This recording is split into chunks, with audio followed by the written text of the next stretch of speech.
evening and welcome to ELOSOFUMARTAKES. This is our 291st take, live from the Alec Bradley Lone Star Studios of Azle, Texas. I'm your host, Barry Duplessis, as always, and I'm so proud, so pleased, and so privileged to be with you all tonight. This is going to be a fantastic show. I've been looking forward to this one for a really long time.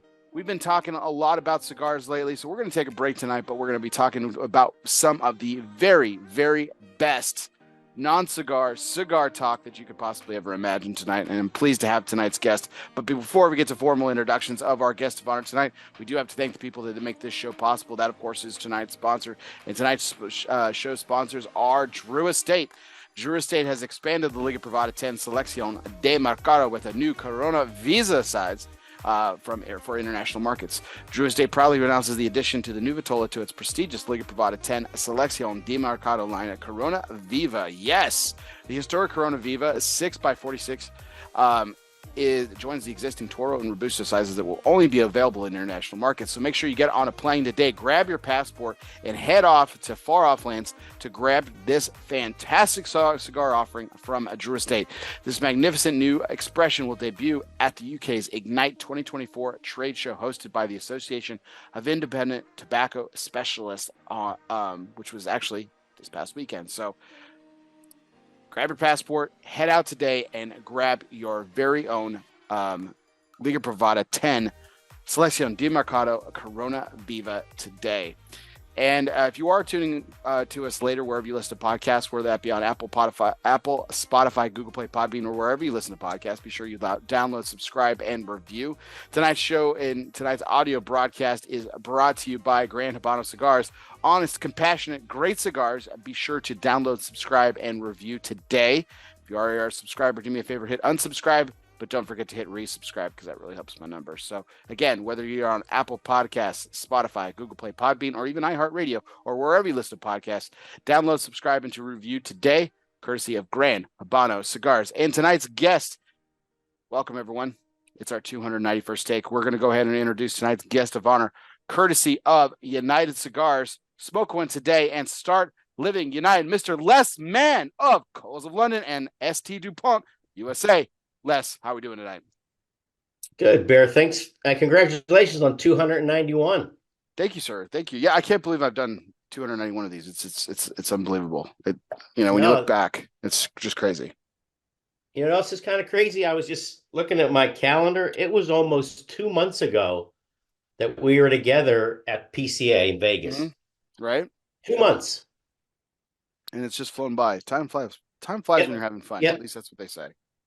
No doubt. Well, hey, look, thanks so much for having me. I'm looking forward to this. I'm sure it's going to be a lot. We want to have fun, and I'm looking forward to answering any questions, any kind of conversations, and let's get it on. Oh, absolutely. Well, before we kind of get up and running, but I will talk about this. So you mentioned that we seeing each other like a month ago, over 2 months ago at the trade show and everything.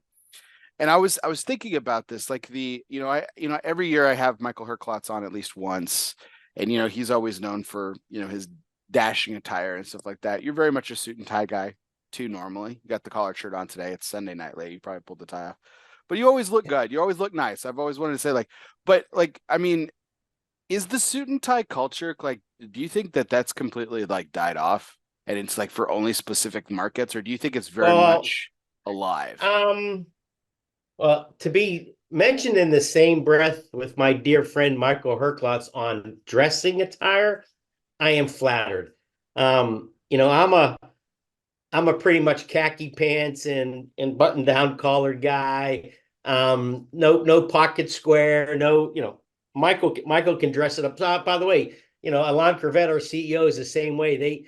They got stuff in their wardrobe and their closets that I can't really pronounce. But as far as you had the nice powder blue suit though on it at the trade show, man. That was that was good. That goes to the dry cleaner. That come out next trade show. So it's not I'm pretty easy, man. I'm my wife does my clothes shopping for me. It's the same waist, same length, same size shirt, same brand. And I don't veer off. As far as the tie and the shirt and all that, look, I'll speak on, in business, there's no more, everything is casual day, and everybody, very rarely puts on a tie and stuff like that. Hmm. Prerequisite, really, what we not demand, but we expect in our booth, because we are SC Dupont, because we are luxury, because of the persona that the brand has. It's a suit and tie brand. It's Right. just, and by the way, when you go into SC Dupont boutiques around the world, the people in the stores are dressed superbly as well too. Yeah. So, it's, we're not selling hamburger, we're selling prime meat here. So, Sure. it's all, look, at the end of the day, it's all about the product and the brand, not about the clothes that we wear. Yeah. But I do think that, especially at the trade shows, that our retailers, not only do they expect the products that we deliver at the show, the displays that we have at the show, the presentation that we have at the show, and our sales team and our management team, it all blends in together. So I don't think in the future that you'll see us in Jay Lindbergh golf shirts and khaki pants. I mean, Hmm. we'll be tied up for a long time. Yeah, I mean, for the most part, a lot of people put their best foot forward at the show. Nick Perdomo and his family have always that's always been part of their mantra. Oliva is usually in suits. Ashton, there's certain brands that's kind of comes with it. So I kind of understand what you're saying there. It's just And it's really funny. It just seems almost out of place these days. And I never thought I would hear myself saying that because I mean, for a decade I wore a shirt and tie to work. You know, I wore shirt and tie or jacket and tie every day to work, and now I don't. But it's just kind of one of those. But I couldn't wait to get home and put my baseball hat on. So, well, yeah, but look, we're all busy at that trade show. I'm all over the trade show floor and in our booth, but you're going from booth to booth to booth to booth. You're up, you're down, you're sideways, all over the place too. You gotta have some kind of comfort. mhm. I do want to tell you a funny thing. Our booth this year, next to our booth, was Perdomo, and Nick always comes over and looks at my tie, always looks at my button. He and NP3, the apple didn't fall far from the tree on that. NP3 is not showing up to a trade show without a finely pressed shirt, suit, and tie, and the shoes have no dust. Yes, yeah, absolutely, man. They always look great. Yeah, and so does Southeast Ashton's the same. I mean, the people that you mentioned, and by the way, that's all part of the brand. And there's Yeah, other people that, with other brands, that they look the brand, they act the brand, they talk the brand, and it's all, like I said to you before, when you look at our booth, the synergy, it all comes together as what the brand is, what the DNA is of the brand. And other manufacturer cigar guys, they're all different. God bless. Freedom to do what you want to do, but it would kind of look pretty funny to see other people in shirts and ties when the brand doesn't reflect that, or vice versa too. yeah, So, you yeah. know, It's about brand identity. Yeah, no, it was yeah, really funny. Someone mentioned they're like, "Hey, your hat wasn't turned backwards when you were talking to Les and Len." I was like, "Yeah, you turn your hat around for ST Dupont." there you go.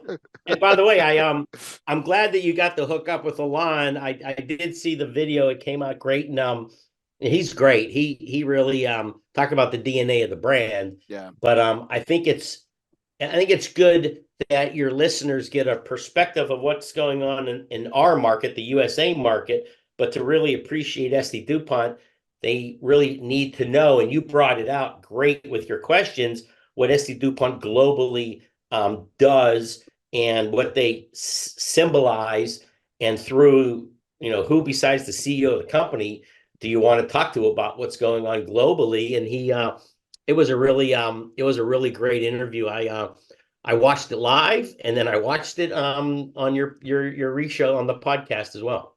yeah. What a treat to speak with him. Talk about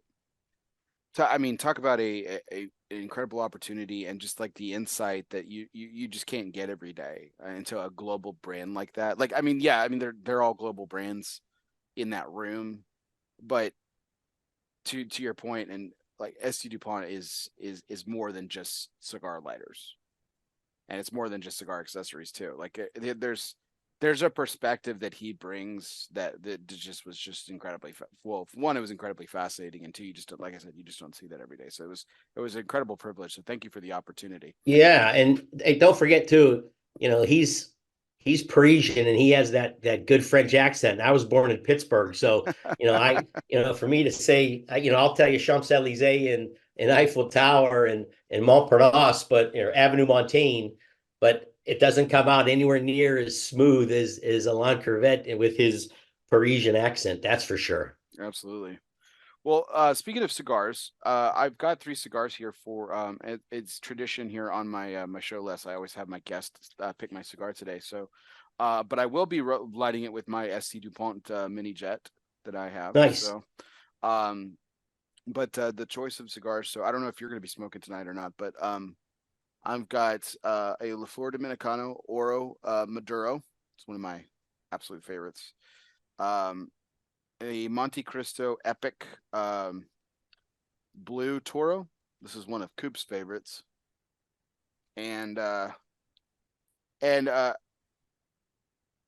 really, obviously a new up and coming brand. I'm sure you're familiar with and everything like that. But this is a size I haven't had yet, but everyone's been talking about it. This is the Knuckle Sandwich 56 from made by Espinosa Cigars. So, Oh wow. Oh, I don't want to. I've got a lot of friends in the industry. I don't want to sideswipe one of three. I'm gonna go with the LaFleur because I'm pretty sure now John Carney is a good buddy of mine. I think he's in France right now, or he's at Greece. Epcot because he lives in Orlando and he's in the World Showcase. And I saw the Eiffel Tower, but because I know he lives in Orlando, but something's telling me that he is in France. And if that's the case, how fitting since he's there Yeah, to smoke an LFD cigar. that's awesome. Yeah, I know he went to Greece for, I think his wife's family had a wedding or something like that, but I think they're making it. I think they're making a trip of it, so that's pretty cool. Yeah. And look how gorgeous this is, man. I'm just a beautiful dark cigar. This is the Maduro. Yes. I love it. I love this cigar. It's fantastic. So, well, thank you, Les. But Appreciate hey, it. hey, hey, all three are great cigars. All three are great companies, great products, great for our industry. So there's no, you don't have a bad hitter in your starting lineup. No, didn't think so. This was a little fun. For me, I just got to pick three cigars that I've been wanting to smoke that I haven't smoked in a while. That I thought I'd give you the choice for because with you not representing a cigar brand per se tonight, I got to basically just kind of, hey, I haven't smoked this in a while. That'd be You fun. So, go. yeah. So, um, we'll go ahead and light it up here with my mini jet. So this is fantastic. So as I do that, let's go ahead and get into tonight's major point, which is always brought to you by Gran Habano Cigars from the fertile lands of Honduras. George Rico and his family have put together the very best vintages for you. Yeah, that's you, the cigar smoker. For value, from value-based hits like the Corojo number 5 to the award-winning 20th anniversary to special projects like Zulu Zulu, Gran Habano is about cultivating the best and making pinnacle cigars for the market. Culture, tradition, quality, premium, handcrafted. That's it. Gran Habano Cigars. So Les, I've been literally looking forward to this conversation. So I mean, you've got a really, really fascinating journey in the industry. And even before that too, like you said, you were born in Pittsburgh. And so were you born and raised in Pittsburgh or like Oh yeah. okay. So, Steeler, still a Steel. I'm a Steeler fan living in New England, having to watch TB12 win all those Super Bowls. oh gosh. Oh gosh, is right. Oh man. But you got Big Ben. You got him. He won one for you. That was nice. Yeah, I just saw something on ESP on my phone. They compared Roethlisberger to Aaron Rodgers, same number of years, whatever, and whose stats are better. And Ben's stats, first of all, he'll be a shoe-in first time bout, right? Right. It is not even close. His yard, if by the way, he's got 3 500-yard passing games. Aaron Rodgers has 0.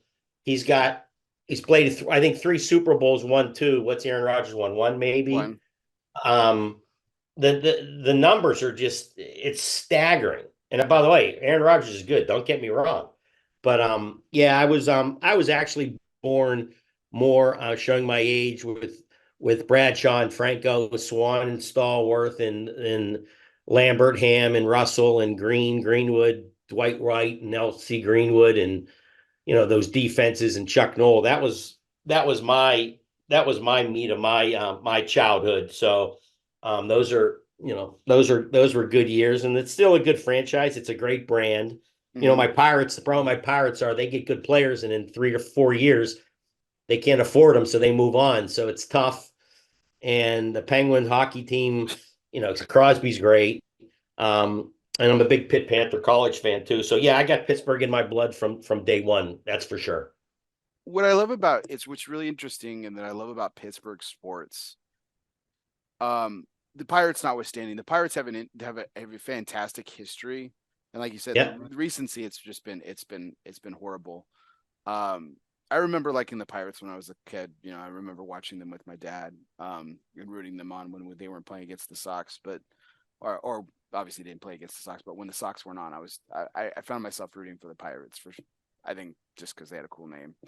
Yeah, they get But cool uniforms too. yeah, like the old Civil War like uniforms back from the '80s, those were fantastic. But Yeah, the I mean, you think about the consistency that you've had. Like you said, you mentioned Chuck Noll. That was 2 coaches ago. that's exactly right. You've had 3 coaches in your entire franchise history, which is absolutely unheard of. You talk about I mean some really I mean, when's the last time you had a piss poor quarterback? Like just awful. Like Yeah. Well, they Bobby Brister, remember him? okay, yeah, I'll give you that. But yeah, I mean, now we got two good quarterbacks. So who knows? Football's a lot of fun. Fantasy football actually makes football. But it's the nice although the Steelers only have one Monday night game this year, they're usually locked into 2 to 3. I Yeah, think that they seems have weird. four primetime games. I think the Jets are number one at like 6, Yeah, something like that. I just saw that too. yeah, I think Jets, they're the really Jets and counting. the Niners, and I don't think the Chiefs have as many. They might have one less, but the usual suspects. Yeah, I think they're counting on Aaron Rodgers to come back and actually do something. The Packers have Yeah, 4. The Packers have 4. That's yeah. my team. The Packers and the Steelers are kind of in the same brand as far as Hmm. the Steelers when the best thing is when the Steelers are away and everyone's got their towels and the announcers think that they're at Heinz Field. They're not your Acrisure or whatever they call it now. They're what I mean. The Steelers fans travel well. Absolutely. Yeah. I think it's a fantastic city in sports. Well, the consistency travels to hockey too. I mean, because you think about the last 40 years. I mean, Lemieux played forever, and then you Forever. had So and the, Sid's how long? Sid's been in the league and like 19 years or and something. Sid's yeah. I mean, because Yeah, Sid's a contemporary with LeBron James. Like they came up together. They were I phenoms agree. early on at the same time, and it's just like I don't remember a time a penguin. I don't remember a time in Penguins, watching Penguins where either Lemieux, Yager, or Crosby weren't playing. Yeah, and Malkin. Yeah, and Malcolm. Like that's crazy. Like Yeah, no. They're that I good call on that. Yeah, for sure. And here's the other cool thing. And you might know this. I got to think harder on this. Steelers, Penguins, and the Pirates all have the same colored unis. yeah, yeah, I love that. Okay. Does any other city have that? Nope, I don't think so. I don't think not that I can remember. Well, the Bruins throw that off the chart, out of the whack. So they're not red, white, and blue or No, whatever gray or whatever the Patriots have. The New York teams they can't that doesn't go. Um, no, they just might be. yeah, I mean the Chargers have the yellow, the Rams have the yellow that throw it off. Yeah. Because you think of the Cowboy. Dodgers. Look at the Cowboys and look at the Stars. Stars got green. Hmm. You know what the Cowboys have? Blue. Yeah. Right. The Rangers and the Cowboys are close, but the Rangers use a lot of red to kind of Yeah. differentiate themselves. So I don't know. It's yeah, no, it's Pittsburgh sports is one of the like the I think one of the all-time best sports cities. Like, I mean, I'm sure growing up in that was really fantastic as well too. Um, I mean, you go to college too. I mean, you went to West Virginia though. You went to Davis and Elkins, right? Yeah. That's a Yep. Yeah. I played golf. I played golf down there, but that was only about what was it, 3 hours from my house. And but we it was there was, are you ready for this? There was 750 people in my high school graduating class, and I think there was 1,100 students at my college. yeah. That sounds about right because it's a small private school. Yeah. I went to TCU and everyone thinks about it as a bigger school now. I mean, I had kids. I There were kids that I went to college with that had high schools that were bigger than our college. Yeah. Yeah. So I mean, they're Yeah, we had 3,500 kids in my high school or something. that's It crazy. was a city school in Pittsburgh, but it was yeah, yeah. So that was so I was close enough to home where if I ever kind of needed to get home, but I we traveled so much playing golf that I didn't really get to go home that much. But when I could, it was only three, it wasn't that far, which was nice. Davis and Elkins, home of Press Maravich, Pete Yes, Maravich's dad. yes, very good. Yeah. So You're the um, man. By the way, this should be an ESPN show. I don't know. We're going to talk about cigars and lighters and cutters and stuff. I can do yeah, like we we'll did with get food. there. We can do this all day, by the way. Yeah, we'll get there. Yeah, I mean, you're the one with the fascinating history, Les. This is. I'm just taking this a No, page from your book. Uh, no. the well, I mean, if we're gonna take a cue from sports for a second, the one thing I do know about Davis and Elkins is the Augusta Heritage Program and they have a I'm a big I'm this might be something new to my audience, but I'm really into trains. Like I love trains. I think trains are awesome, and I would travel by train if I could to anywhere if it was possible, and I had unlimited time on my hands. But, but they have Davis and Elkins has a railway tourism management program. That's like I really should have renowned. taken that. I might have gotten better grades. That's really renowned. So, but speaking of golf, you said you played golf there. You became a golf professional too, like for a Yeah, few well, years. there's different terms. So, so we had a lot of fun playing golf. I think we played more golf than we did went to class. And all of my buddies all then got in the golf business, working at shops, teaching, doing some playing and stuff like that.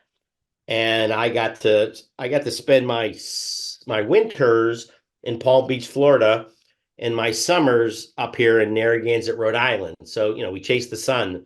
And when we all got to Florida for the winters is when all of our buddies would all congregate more because a lot of my friends, one was in Nantucket, Long Island, Westchester, Philadelphia, so that wasn't as close, but we all somehow Palm Beach Gardens and Palm Beach kind of was where all these different clubs were that we all would work during the winter time. So that made it pretty special, going back and forth and chasing the sun and chasing the white golf ball.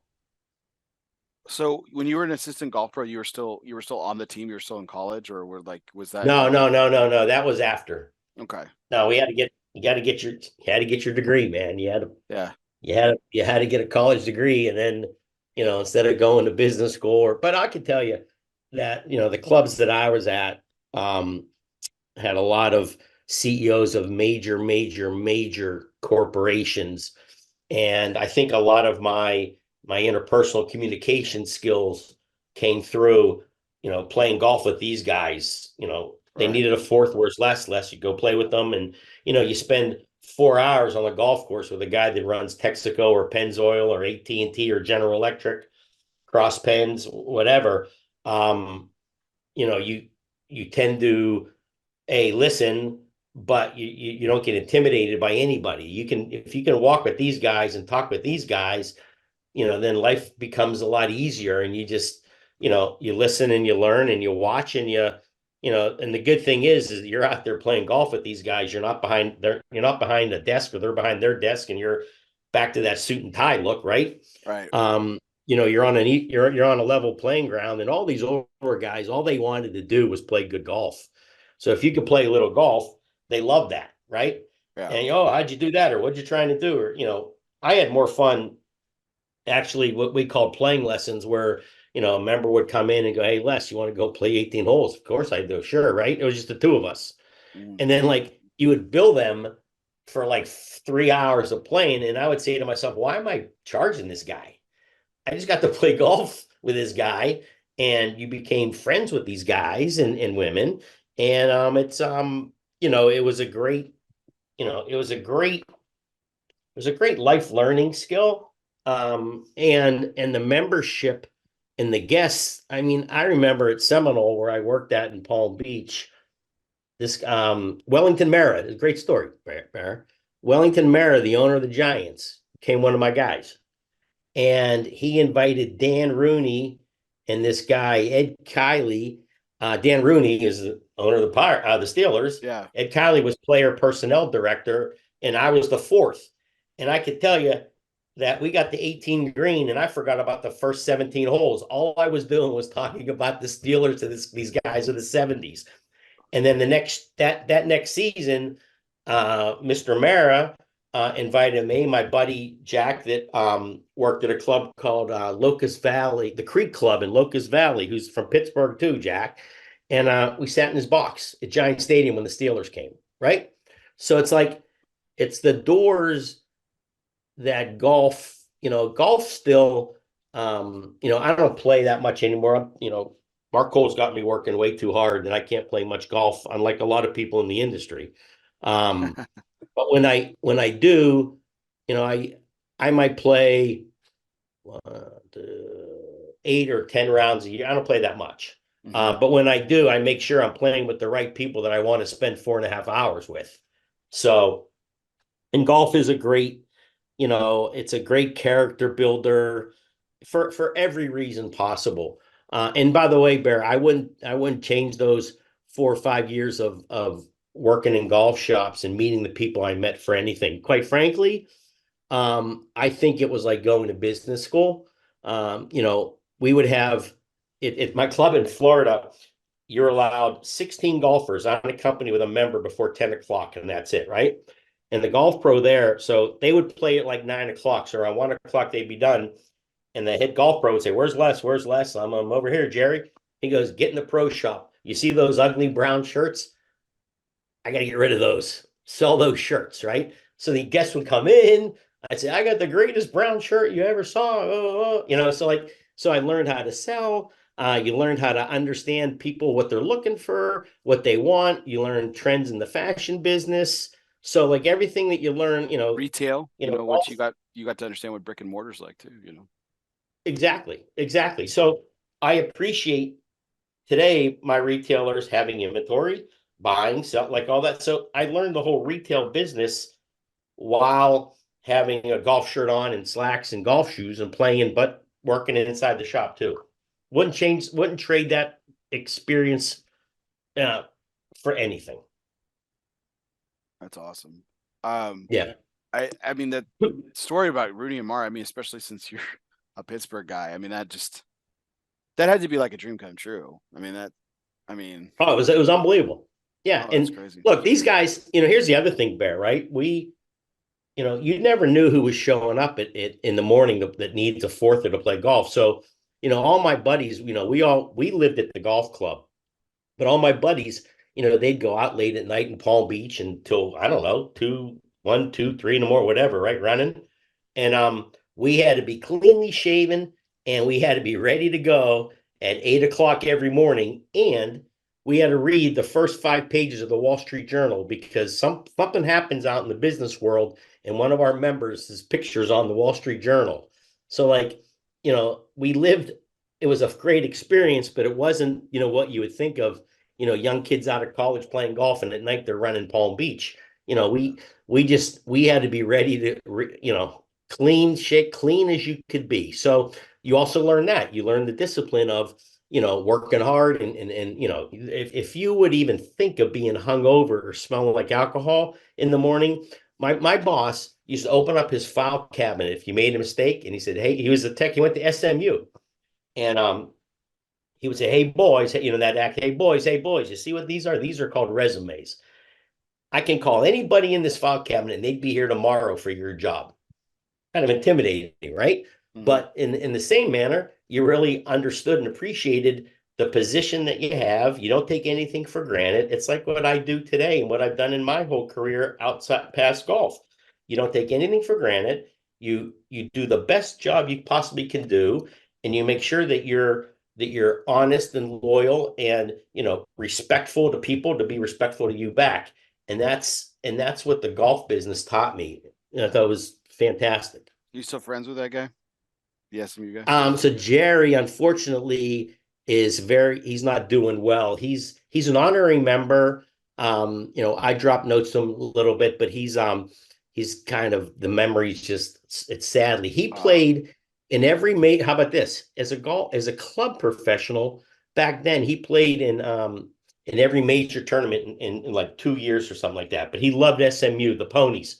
And Mm-hmm. we would always talk about his ponies and all that stuff. So good old Texas boy. I was gonna make a joke. I'm not the biggest SMU fan, but out of respect for your friend, he's not doing so well. Oh no, that's okay, because if we were still around, I'd tell him about the death penalty and everything else that happened at SMU Yeah. too. So they're not exactly squeaky clean. Oh yeah. No. Yeah. I mean, I went to TCU, so we're rivals. So there, that tells you right there how I feel about Yeah, this yeah. He was school. born in Tulsa. He was an Oklahoma boy, but then went to college. Good friends with Ben Hogan. Hogan was a member. Hogan used to come by the shop. Mr. Hogan, this, and it was just and by the way, the Rhode Island experience was just You as met good Ben. too. You met Ben Hogan. Oh yeah, Did you ever play with him? yeah. No, no, Shut. not too Oh, I many was gonna say, guys. shut up. Oh my gosh. No, no, no, Okay. no, no. But we all had Hogan iron. We all had Hogan equipment. Yeah, You didn't dare have anything else but Hogan equipment. that's awesome. Yeah. Yeah, he wasn't the friendliest guy in the world, I'll tell you that much, but it didn't matter. He can do, there's a very famous, this is great. There's a very famous, so George Coleman was the president of the club. That was Hogan's guy, right? And there's a very famous on what's it called? Reel to reel movie of Hogan hitting balls in Palm Beach on the island into the ocean.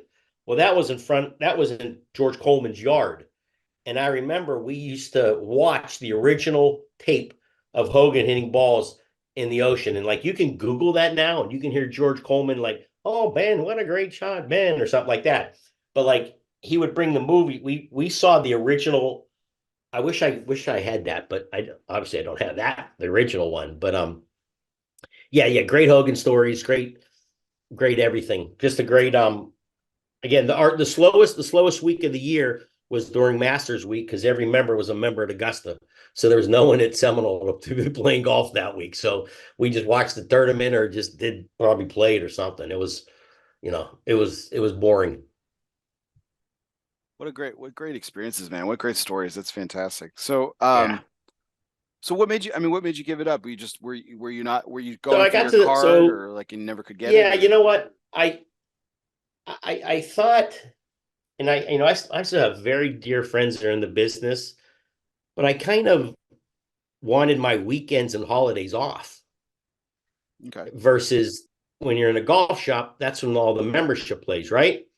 Hmm. And and I'm not saying this in a bad way, and please don't and take it in a bad way, but I think when you lose, it's like when Tiger can't think he can win another term, he's not going to play anymore. So when I started losing the edge of really, and I love waking up in the morning and doing all this stuff, and then the Cross Penn Company, the two brothers were the majority stockholders of AT Cross Penn, were members of the club I worked at in Rhode Island, Okay. and they took a really deep, deep, deep dive liking into me and said, when you're done going south and heading up to New England and you want to get into business in a different way for Cross, let us know and we will find you something. So I knew that. So I knew that going in, and then I got an opportunity first with a real estate development company who's still my dearest friend in the world very shortly, and then right into cross. So it was I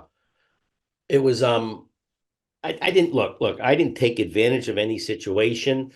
You have to make advantage of situations, right? Hmm. And people aren't going to hire you because you can hit a good 5 iron out of a bad lie over water and spin it.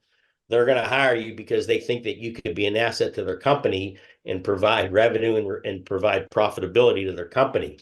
And that was the road traveled for me. I thought, and I had opportunities out of Seminole too, but I kind of liked Rhode Island. I kind of wanted to get back like into the New England area and didn't want to get into other parts of the country that, but you had offered. I mean, it Yeah. was, not everybody does get offers. I mean, you have to prove yourself. And by the way, these guys, all these CEOs, they all started doing something too, like what I was doing. Everyone doesn't just, unless it's a family business you're born into, you work your way up the ladder. And they kind of, they would hit balls late at night or be there first thing in the morning and you'd be right there. So they saw your work ethic, right? Hmm. And that's kind of I would say the moral of the whole story is that you work hard and you put in the hours and you're a dedicated employee to your trade. Um, and everything will work out that way. You know, I mean, just looking at your resume, the list, like one of the things that I noticed right off the bat that's very rare in this business. Like we mentioned Nick Perdomo earlier, his company's probably an exception to the rule where he it's a bragging point for him and rightfully so. We talked about this actually a couple weeks ago on the show was how his average employee's been with him for 19 years, 20 years, you put in some long stints with some companies. You were with Penn for a decade, Yeah. and then you had an original stint with ST Dupont that lasted a Yeah, decade. yeah. So So what happened there was, so I worked for Cross in 1990. They gave me a territory which was South Jersey and outside of Philadelphia. And I did that for what, 2 years? And then the person was retiring out of the five boroughs of New York City, and they wanted me to go there. And I said, I will do that in a heartbeat, but I don't want to go to Staten Island and the Bronx and Brooklyn and Queens. I just want a 7 mile territory, which is the island of Manhattan. And they said, fine, Les, yours. So that was the greatest experience because I was like Macaulay Culkin in Home Alone. I just had a backpack and I had like 6 cross pens in my backpack. And don't forget, we didn't have cell phones back then. So like you would call from the store or from pay phones. But I would take the New Jersey Transit in every morning, get off at either World Trade Center, 23rd Street or 34th Street, and then I just covered the island. So I saw New York for 2 years by foot, basically. And that gave me the exposure of fashion, of Bergdorf Goodman, of Saks Fifth Avenue, of Bloomingdale's, you know what I mean? Of Barney's, of seeing retail at its best, right? And again, so that helped me out with my cross pens. That I had a little bit in the golf business, the cross pens, and I did that for 2 years. And then they moved me to Rhode Island, and I just did Walmart, and that's all I did. I had 2,052 stores out of Bentonville, Arkansas, and I did Walmart, and that was unbelievable. And then I did Staples and Office Max and Office Depot, like all the mega stores. that's some key accounts, man. You're running some Yeah, they big were the stuff. major account. Yeah. So I got all the major accounts, but I didn't have any managerial, which I wanted to manage people. And I kind of wanted to get back into the mom and pop business. So then they hired, then after I did that, they then said, now it's time for you to get like people experience. So that went on for like 3 years. And this is the crazy thing.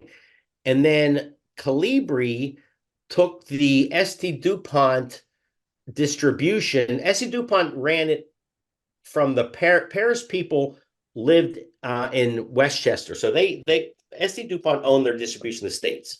Hmm. And then Calibri, Fred Levenger became the distributor. Calibri is about 10 miles from my house and about 5 miles from HE Cross. And like, how lucky am I that's all in Rhode Island? That's kind of crazy, right? Yeah, no joke. And so I interviewed with Fred, and he knew me because of people that I knew back in the golf biz. Like we had mutual friends, but these weren't really friends of mine. They're a lot older. They're Fred's age, and he knew who I was, and Like Ben I had some Hogan. nice recommendation phone calls. And he goes, look, you know everything about the pen business, and you've been doing this forever, but you don't know anything about the tobacco business. And I said, I don't. And I said, but you know what? I used to hit golf balls, and all of a sudden I work for Cross, and I know everything about the pen business, so I can become that guy for you, right? And one thing led to another, and I think like a week later, I decided that the best move was ST Dupont. And by the way, at the time, I didn't even know about ST Dupont's lighter business. All I knew that they made a badass pen, right? Yeah. And it was called the Orfeo, and it was, like a Mont Blanc, it was high end luxury, and I thought that would be a great thing for me to do. My first day working at Calibri, guy's working in there. He throws me a line two lighter, and he goes, "Hey Les, change the flint for me." Yeah, And I I was said, hoping "Hey you'd tell Mike, the what's a story. flint?" Yeah, I was hoping you'd tell the Right? story. Yeah. Yeah, what's a flint? So that thing led to another, but the Calibri experience working for Fred Levenger was great. Calibri was about $125 million company. They were big, right? You know, they owned a lot of brands. I love brands. And we had a lot of men's jewelry brands, a lot of ladies' jewelry brands. Calibri, obviously, the lighter brand, Seth Thomas clocks. So I really got great exposure through Fred, learning a lot about brands, a lot about product development, styles, fashion, trends, things like that. So that really evolved, that really brought everything back to full circle, on the DuPont side. And, loved DuPont back then and still love DuPont now. I would say that DuPont easily, so this is what, 24, about 34, 35, almost 40 years of business. Um, as much as I give AT Cross a lot of kudos because they really got me into the game, DuPont is far and away my favorite brand. Yeah, it's really interesting too that some of the people like I had Jimmy Menudo of Quality Importers on Yeah.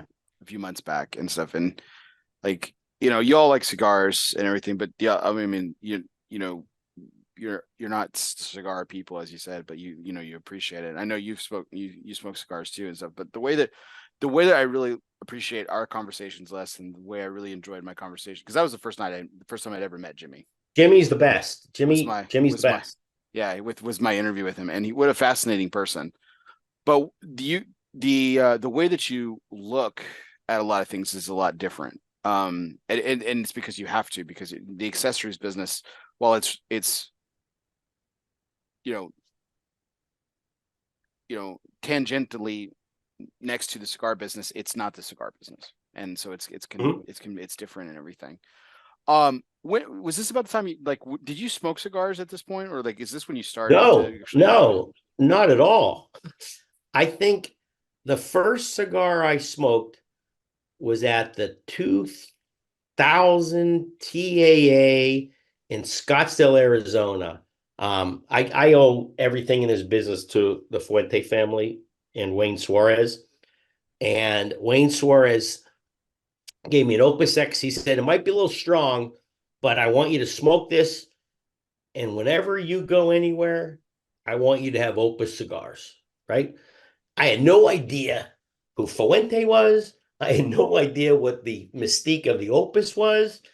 And I remember I took like a little puff, and I was okay. And all I kept saying to myself was, don't choke, don't choke, don't cough. Right. And so I got kind of um initiated with a full body tough cigar, Mhm. but that was, my intro really to this whole industry was through Wayne, through Carlito, through Cynthia, through Don Carlos. So I owe, as I said, like there's different people in every part of my career. I talked about the cross bend people. I talked about Levenger, and I can talk about Fuente too in this industry. But I have obviously I'm not smoking here. I'm up in my office now, inside. I have my own humidor, and friends that come over. And don't forget we're in Rhode Island too. So what are you going to do in October, November, December, and January and February? I'm not that deep that I'm going to smoke in my garage, right? So, patio, porch, things like that. Fine cigars and obviously the best cutters and lighters in the world. I mean, one of the things that I really enjoyed thoroughly about working retail, and I had the opportunity and privilege to work for a white label account. So at the time, Davidoff was the distributors of ST Dupont. So I went through the training that, you're very familiar with. And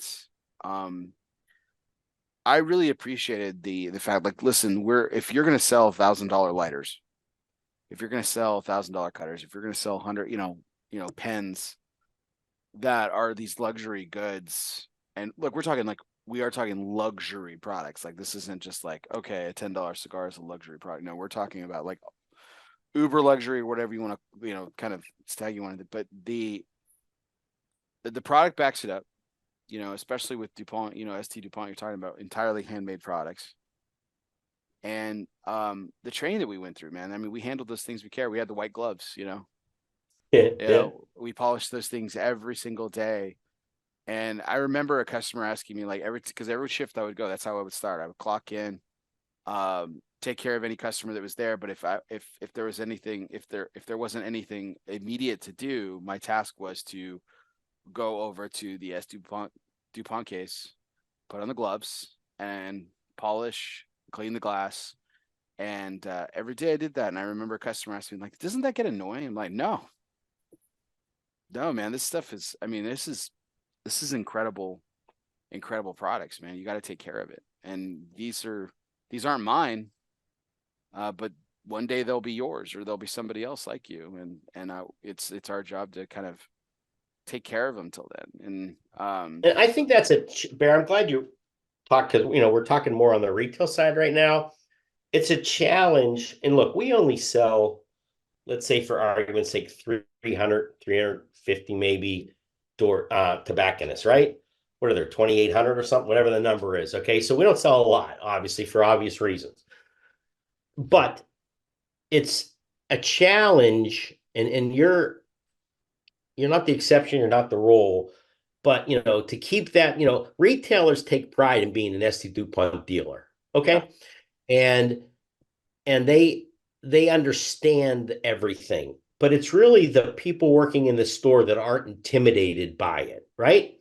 And that can sell the $1,800 Legrand lighter, or the $4,000 limited edition, whatever it is. And it doesn't matter, because we sell $300 lighters too, and that's a luxury piece to people too.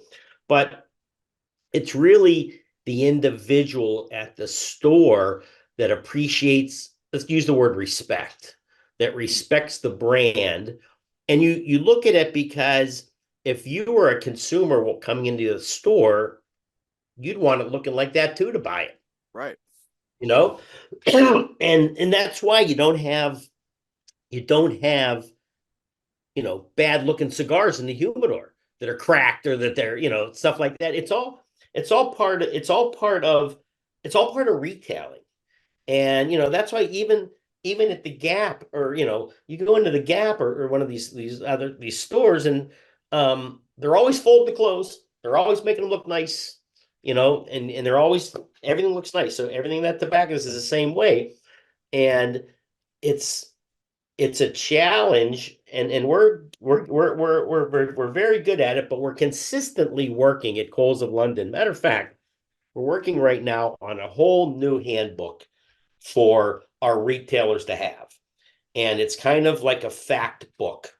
And it'll go through not only product, it'll go through, let's just use the line two, what kind of butane does it take, what the flint does, how do you change the flint, the roller, what is the lacquer, what is the palladium, stuff like that. But it also goes into merchandising too. And it goes into what displays are available, what should be on what displays, things like that. So, Mhm. unlike a cigar where you walk into a walk-in humidor and you have shelf space of, let's say, and I don't know, say 5 feet this way, 2 feet this way, three shelves in each box and put them in, right? Ours is a whole different ballgame. Yeah. So you gotta, there's a lot of work and effort that goes into merchandising, product knowledge, things like that, which obviously you did that and you can understand why, but you also have to take a liking to it. And it's pretty not that hard not to like a Dupont pinging line 2 lighter when you put it in your hand. Yeah, they're fantastic. They're fabulous. Yeah. My best day in my best day in retail, I sold a line two and a Defi. That was my best day. No, that's good. That's hey, by the way, so I told you this when we were doing our interview with Coop that we should switch chairs. Because you know as much about my brand as I do, and I should ask you the questions about stuff. Maybe we'll do that next year in New Orleans. I like that. I like that idea. We could do that. That'd be fun. Yeah. So Matter of fact, we're gonna do that. okay, okay. We can. Okay, I'll have can to. I I'll wear a have to. pirate? Here's the problem. Can I get a I'll copy of the bring a handbook pirate so I can at least review up a little bit? I'll give you all. Yeah, I'll give you all the fine tuning. But instead of I'll have a pirate hat on going backwards. There you go. But as far as the facial hair, that will take me until PCA 2037 to grow out because I don't really have that. So other than that, we're gonna do that. We're gonna flip the script. I love it. I love it. I'm Yeah, down. I'm totally down. yeah. I'm really in. Yeah. So when you started with SD Dupont, it was a part of the Colibri, and you stayed on with Colibri right after that distribution partnership ended. Yeah. I mean, Colibri makes some fantastic products, but I mean, they're not at that level of SD Dupont. And you talked about AT Cross as well too. Like, I mean, so you've been all over the map when it comes to like either everyday usage or like this uber luxury product that we're talking about. So you have a really interesting span of experience. Like, how are you able to apply the skills and knowledge that you learned in these different markets when you crossed over or moved on to a different one? Like, how difficult was that? Was that challenging? Was it relatively easy? Like, how did you find that? Yeah, that's a good question. I think no. First of all, challenge is a great work, and everyone should have a challenge and win at a challenge. You got to know your demographic, you got to know your consumer, and you got to know your retailer. Okay, and you got to know what sells and what doesn't sell, and what's in demand and what's not. And let me tell you that take a $49 V-cut Calibri. That's a purchase to somebody that costs a lot of money, and you have to respect that in that person. And that's no different than a ST DuPont $300 cutter as well, too, right? So I think it really boils down to it's really not about like look, you can get caught up into having the luxury brand and it's all gorgeous stuff. And that's all fun and things like that. But you gotta understand your marketplace. I gotta hit you with this one. And I was just with Jimmy last week. I had dinner with Jimmy Wednesday night in Fort Lauderdale. Jimmy and I are super close friends. And I remember, I can tell you, Jimmy Muto is the greatest. And we worked well together. We were kind of like Batman and Robin because Jimmy was so smart, and I was smart in a way where I would say, "This is what I need," or "I'm trying to think of this and all this," and Jimmy would understand me and put it to product. And like we worked well together. And I'll never forget. I was in New York City. It was back in might be DuPont Calibri. I don't remember. But anyway, I was at Nat Sherman. I always went and saw Billy and Larry Sherman, who are dear friends still. And Joel, the dad, was there. And I walked into his office and I sat down. He goes, "Les," he says, "you know what you need? You need a tiger eye cutter." "Okay, Mr. Sherman." I said, "Okay, I'm on it," right? So I called Jimmy right away and I said, "Jimmy," I said, "but that was a tiger eye cutter, right?" He goes, "That's a V cut, a V cut." "Well, Joel thinks we need a V cut." So then we started looking at numbers and like, there's no market for V cut. Everyone wants a straight cut, all this stuff. Right. So I sat down with Jimmy, and he used to carve stuff out of soap and or wood by hand. Yeah. Right. First of all, I can't do that. Right. I wouldn't even, I'd cut myself. And the Calibri V cut arguably might be the number one at that price point still today selling cutter in the marketplace. Okay. Yeah. And It's the best V cutter out there. And he made it. Like, yeah, it's funny. I didn't know that. I yeah. didn't know that he made that less. And I Oh gave yeah, that yo. Yeah, by the way, you want to know why? He won't tell you that. I have to tell you that. yeah. That's Jimmy's personality. But we one trade show, we did that V cut, then we did colored blades on the cut cutter. Mm-hmm. First have the color. Now, by the way, now everyone does colored blades.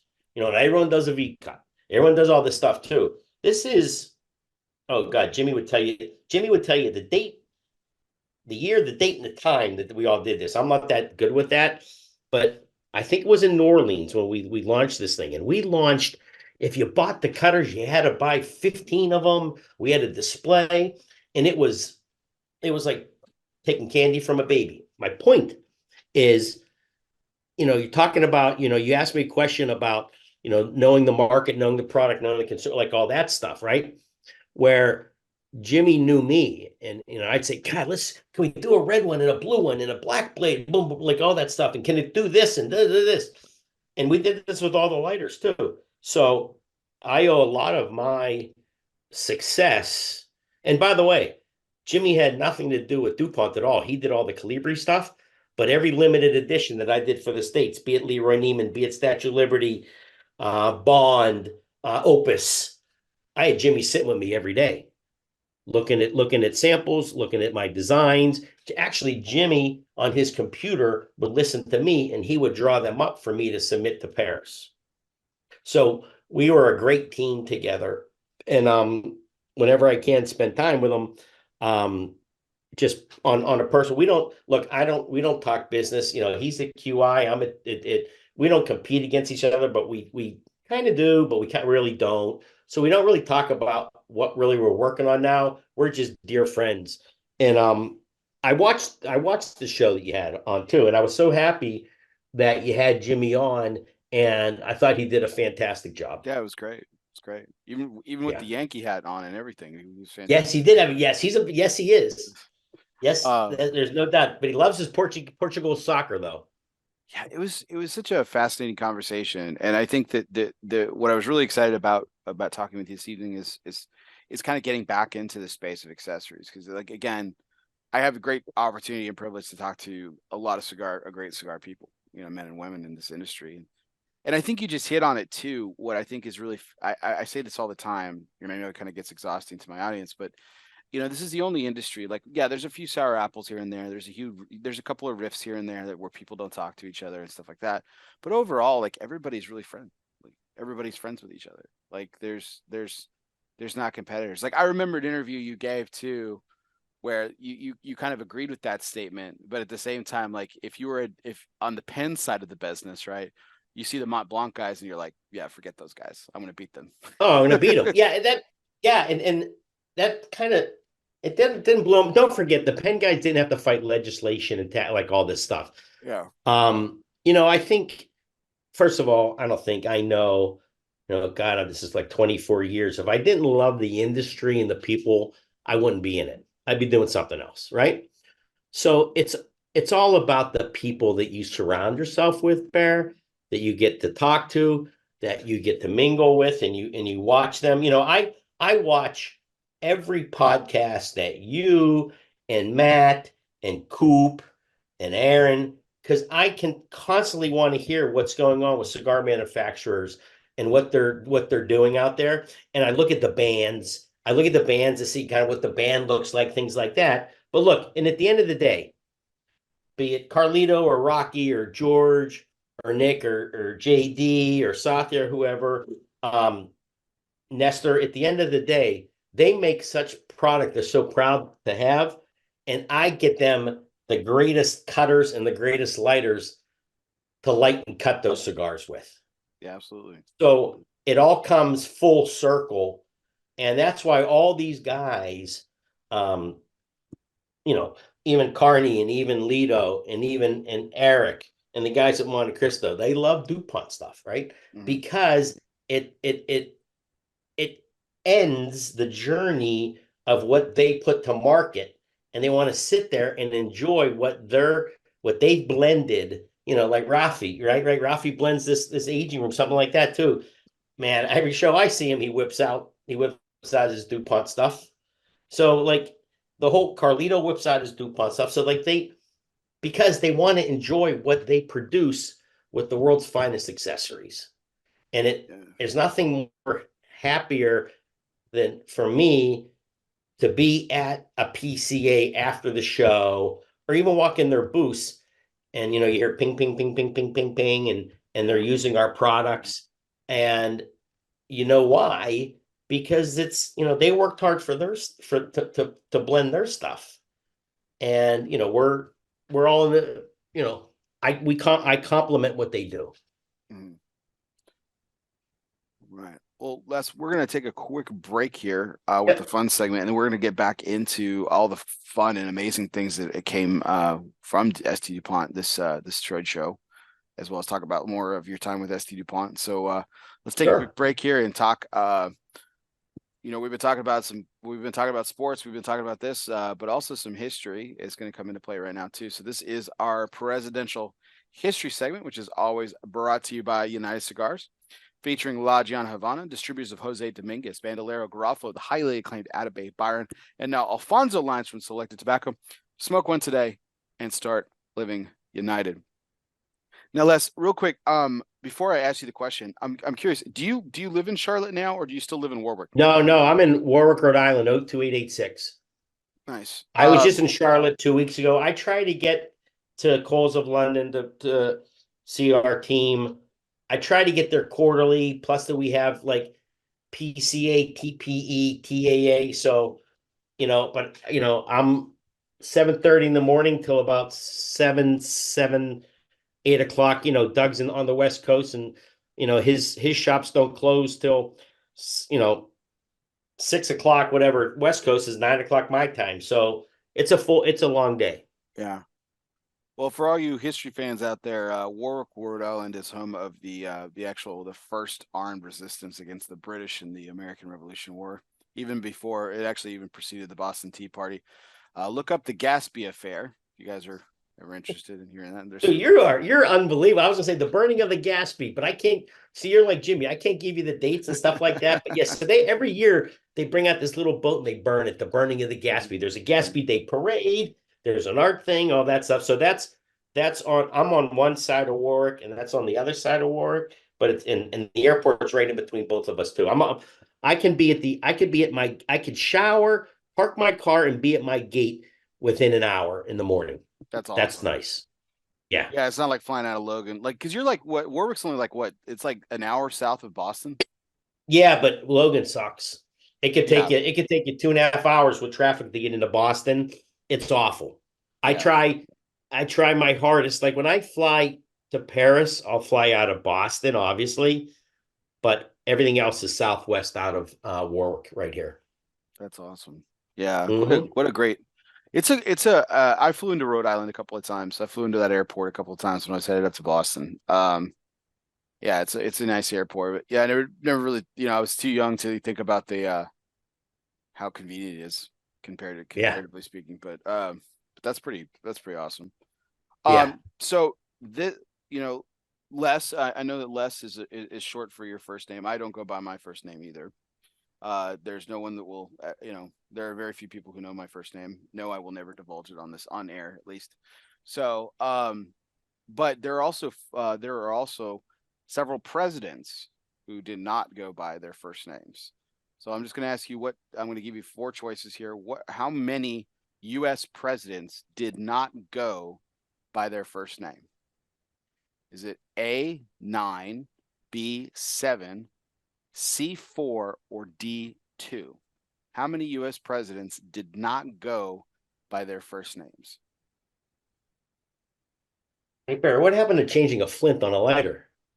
I'm going to say I'm going to eliminate C and D because I think it's a lot more than anyone would think. And I think that 9 and 7, I think that was my choices. And I'm going to go. So wait, how many presidents are we on now? 46. 50.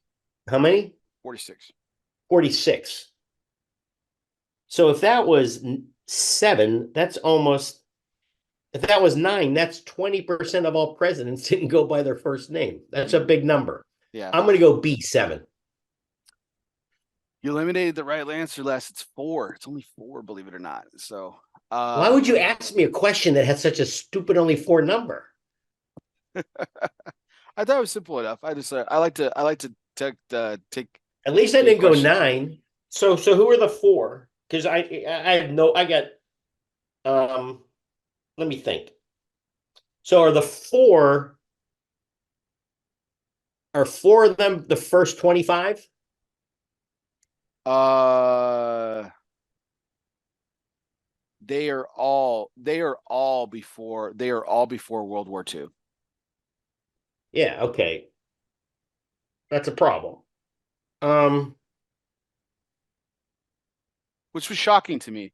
Like, and this so I did not count, like, for example, I did not count Bill Clinton, who goes by Bill when his real name, his real name is William. But yeah, like I, yeah, I did yeah. I I'm did with I you. didn't I didn't I didn't I didn't count him. He would Like Rutherford, technically. how could you not know like a Rutherford or a Grover, right? Well, Grover's first name is actually Stephen Grover Cleveland. So he's one of them. Oof. He's actually Um, one of them. Yeah. um, It's interesting that two of these presidents were right in the same era of each other. And I would have thought they would have gone by their first names, because I think their first names were a lot cooler than their middle names. So Ulysses? you got that. So Ulysses S. Grant was actually born Hiram Ulysses Grant. There was no S. So he changed his name for Okay. some reason. Yeah, that, like, I didn't do too much of a dig dive. He's actually one of the presidents I have not read a biography of, believe it or not. Which Really? he's a What was fascinating Polk? character. Was Polk John? What was Polk? John Nelks Polk. So yeah, But John, Jon? yeah, J.K. That's his Mhm, real name? yep, Okay, darn. Um, Not John, James K. Polk, James Polk. Knox Polk. Yeah. Yes. Um,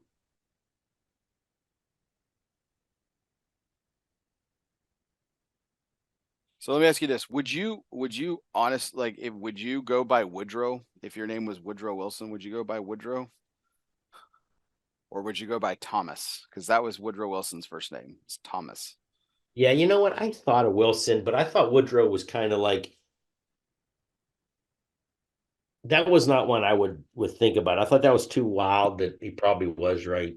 That's crazy. I would have gone by Thomas. Like, that's Thomas Woodrow Wilson, and then just a couple years after him, Coolidge. So Calvin Coolidge? yeah, Calvin is his middle name. It's John. John is his first name. John Calvin Coolidge. So hold on. So what is your are you a history major here? Are you a Yes, I reader? was. I was a history major. So I was a double major in sports broadcasting and history. I didn't get my degree in history because I was a foreign language credit short. Huh. But How many times you been to DC? once. That's it? Yeah, yeah, it's pretty sad. I hope you didn't go to the zoo and didn't that's all you did. No, I didn't go to the zoo. Um, I still haven't. What is sad though, considering he's my favorite president, I've never been to the Lincoln Memorial. That's gonna be it. That's gonna happen at some point. Well, you're more everything about DC is cool. Yeah, DC makes you really proud to be an American. Granted, there's crazy shit. Forget the I don't want to talk politics, yeah. but you walk around that mall and you just my favorite, let's call it museum, is the National Archives. Mm. That's cool. Like everyone says the air and space, usually you're younger, you like seeing the air and space. That was okay. I Smithsonian, thought the the National Library of Archive, Congress. Yeah, the Library of Congress and the National Archives. I totally yeah, would go. I would do that in a heartbeat. Do that yeah. in a heartbeat. And then yeah, they're the Holocaust Museum is really something you got to go to. And then obviously the ones on the side, you got the Vietnam Wall. I can tell you go to I Arlington Cemetery. Have you been to Arlington Cemetery? I've been to Arlington Cemetery and I've been to the wall. I've been to the Okay, my father fought in Vietnam, so I paid good. respect to his And then did you comrades. go to the World War II? Was that built when you were there? No, I did not go to the World War II I Museum. think that's new. And then there's like a Korean War one that might be new. And then the Martin Luther King Memorial might be new. We saw that. DC's good. DC is Well, I that's really great. think that's like a prerequisite. You have to go to DC. Absolutely. No, I'm gonna have to go back several times because there's just too many things that I want to say, like, and too many things I want to do. It's probably the one. It's the place where I want to do the most things. It's not the number one place I want to go, but it's the place I want to do the most things. Mm. Um, but like, yeah, I would totally be very Frank Capra-esque. Like I would be Jimmy Stewart, like Mr. Smith Goes to Washington. It'll be that kind of romanticized for me. Hmm. If I was able to do everything, which would be great. But I do. It's it no, I have this penchant for presidential history. So Oliver Nouveau of United Cigars put together this segment. Him and I put this together every Oliver's a segment. great guy. Unbelievable guy. He was like, "Hey man, since you love this so much, why don't we do this segment?" This was like, done, absolutely. So, for a few minutes every show, I get to talk presidential history because it's something that I really love, and I have a, I'm and he asked me once live on a show. He's like, "Man, where did you come? Like, why do you love this stuff so much? Why do you love presidential history?" I'm like, "Man, because they're fucking nuts. Everyone who's ever run for president is freaking crazy, man. Every single one of them." Like the good ones, the bad ones, the ugly ones, like they're all they're Huh? all nuts. They're all crazy. Like you wake up every morning, half the country loves you and half the country hates you. And every decision you make is going to piss off half the world and make the rest of the half the world stay. And Oh yeah, everything hangs in the balance. And you got to make small yeah. decisions, big decisions, and like everything, like things that you don't even think about, like that could affect the price of milk, the price of gas, the price, that, like everything, everything you do. Like it's just highly scrutinized, highly criticized. You're constantly under a spotlight. Who the fuck wants to do that? Who wants to live a life like that? I got something I'm gonna when we're done. So as you know, I'm into sports cards and all that stuff, right? Mm-hmm. And I was at an antique store and I found presidential cards. I've seen those, yeah. Yes, have you had? Do you have them? I have a couple. I do not have a collection of them. I've I'm signed a going to say couple at if you antique don't have what I stores. have, my my thank you for having me on your show. I'm going to send you this set of cards. Cause I'll tell you right now, Oh my gosh, Liz. you will That's be you would enjoy them far more and appreciate. And I think that's perfect for you.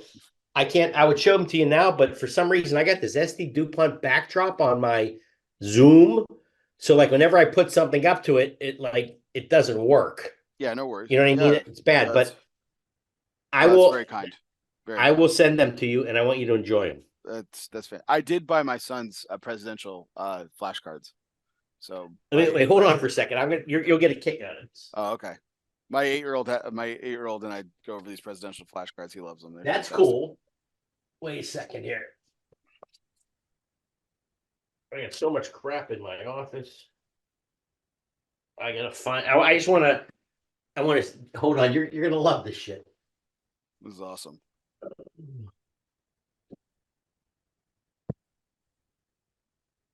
I got these like old binders.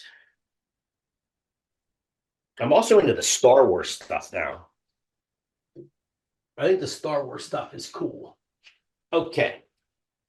So I think it's in this binder. Let me see if I can find it. Oh, yep, here they go. Dude, you'll be so into this.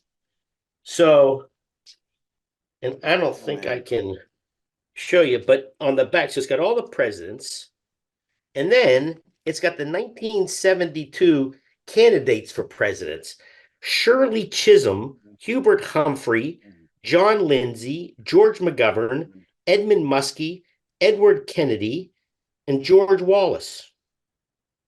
Oh wow.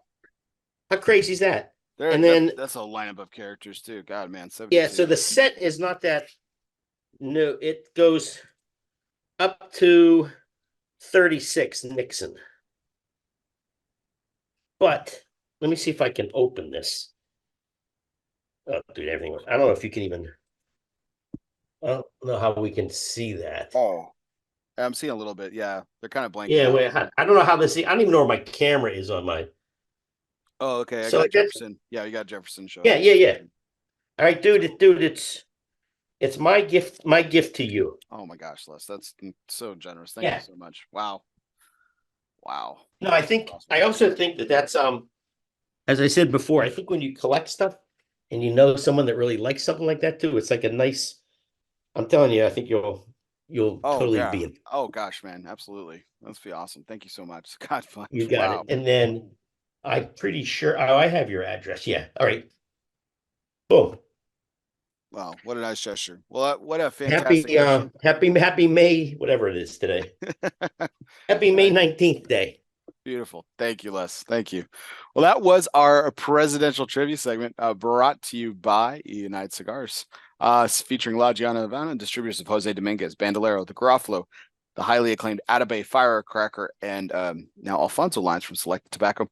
Smoke one today and start living united.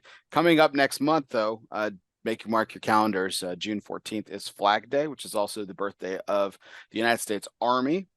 Last year, we did a campaign to celebrate United Cigars and veterans by smoking a United Cigar every day from June 14th to our Independence Day of July 4th. It's 20 days. In between those 2 days, a box of United Cigars is 20 cigars. So pick up a box of United and join us in a campaign for smoking a United cigar each day. So, Les, to get back to what we were talking about with some of the amazing products that were coming out of this year's trade show and Mhm. everything. Again, before we kind of dive into that, I have to comment on Mark Cole's uh, wonderful assignment of a title for you. You're not formally you might be the vice president of sales, but according to the website of Coles of London, you are the vice president of Art of Fire, which has to be the coolest fucking title that ever existed. And that obviously means you're over the cigar accessories division, right? And then there's another vice president who's your colleague who's over like the pens and other Art of luxury goods. writing. Art of writing, yeah. Um, so that's got to be really interesting for you because you came up through the pen world, and now you're the cigar guy. Now you're the fire guy. So that's got to be kind of a cool, you know, Well, what's turn around. cool is so this is more of a pillars of DuPont. So there's the art of fire, the art of writing, the art of travel. But if you really want to be cool, you could be the VP of the art of seduction. And that's like all the men's jewelry and all that kind of stuff. And there's an art of travel, which I might have said before, but the art of Yeah. seduction might be cooler than the art of fire. But yeah, I I still watch what's going on. Look, Cole also is the distributor of Visconti too, which is a super high-end premium line of writing instruments out of Italy, out of Florence. So he's got a very nice share between SD DuPont and Visconti in the pen world, which is a fun. That's a fun business as well too. But it's nowhere near as fun as our business when you can sit in a cigar lounge and listen to people talk. Watch a game, things like that. But what are you smoking? What do you like? What do you not like? Versus going into a pen store and people are saying, "Oh, check out my extra fine nib on this pen or something." That's although it's a good business, it's just nowhere near as it just doesn't have the as I said, I love the industry and the industry is surrounded by a lot of characters, both retailers, manufacturers, and consumers. Being the collector that you are, what's the coolest or what's your favorite writing instrument that you own after all these years in that world? Um, Probably my Leroy Neiman golf pen, which has got the three great because that's my golf swing that Leroy drew. So that would be that. a Vertigo pen. It's all, I don't have any like competitive products because I don't collect those pens. Sure. The James Bond series pen is cool. I would say the Statue of Liberty pen is very cool. Love I those. I also like whenever you come up with an idea and help design a product, it's so cool to see what you were behind in someone's pocket or in a retail store or being advertised. Like that's cool. Hmm. And I try to keep the ones that I'm specifically behind to have it as a memento or things like that. The product that I was probably well, everyone we're going to talk about what everyone was excited about at this year's PCA, but for me personally, and I noted this in the booth with you a couple months back, the collection that I was really excited about was the Casablanca mosaic. Yeah, you like yes. That was so gorgeous. And what That mosaic pattern. yeah, the And I'm gonna mosaic whip pattern. this out So for you. Yes. while you can talk about the partnership, the background about this, but the art of mosaic for everyone is he's pulling this out, and for people listening later on podcasts, I apologize you can't get the visual, but this is it's a really ornate detail and artistry. It's mosaic actually stems from that part of the world. It's very it's a very Mediterranean style, and the concept of mosaic is simply to take a lot of small pieces to create a larger piece of art. Yes. There's a lot of famous artists that painted this way. Monet had a very mosaic style way of painting. If you step back from a Monet painting, this is my sister's. My sister is a registrar at the Whitney Museum in New York, and this is her background explaining this to me. When you step back and you look at a Monet, you see whatever the painting is. But if you go forward and you look really closely, it's dots. He paints it in very fine dots. So it's a very mosaic style.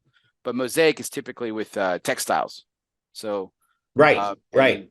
I thought the colors and the way that it was constructed was just absolutely they were gorgeous. So Yeah. And again, it's what we said before, when you saw those pieces in that tower all by itself, you don't just walk by it, you stand and you stare at it, right? It's basically I to me it's jewelry that lights and jewelry that writes. mhm, The pens are jewelry that writes and the lighters are jewelry that lights. mhm. And the colors and how they pop. It's a so the guy's name is Sheriff Tajer. Tajer. I'm probably pronouncing it wrong. Anyway, he's the guy behind the brand Casablanca. And he's a big cigar nut too. He loves the cigar stuff. And what's cool is that there you go. That's exactly right. Yeah. I love the ashtray. I think the ashtray looks great. The ashtray, you showcased that in our interview, and I thought that was just an incredible piece too. Yeah. But you have got guys like LeBron and Jay-Z and then Dua Lipa, Kendall Jenner, Naomi Campbell, like these fashion people love this brand. And it's super cool. Actually, what we don't have, and we're also launching, is a cube humidor. It's the same size cube like we did with the latest one was the koi one. So that again is going to be something else that's part of this collection. But what's interesting about this the Dupont collections, is that so for instance, that's available in a biggie and it's available in a line two. I'm looking at it now. It's available in a line two, a biggie, and a slimmy, right? Mhm. If you buy one of those three lighters, you're probably going to buy the matching cutter too. Right.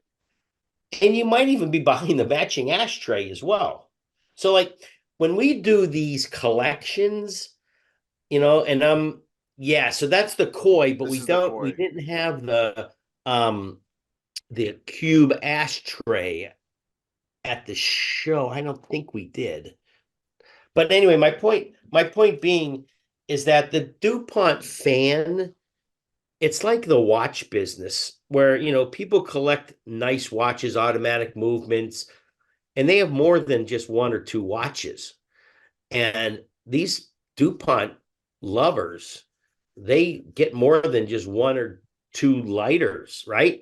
Mm. Especially when there's a collection involved. And I really think, especially with this Mosaic line, this Casablanca line, that you're going to see multiple purchases beyond just a lighter or a cutter or the ashtray. They want the whole bear. They like the whole ensemble, if that kind of makes sense to you.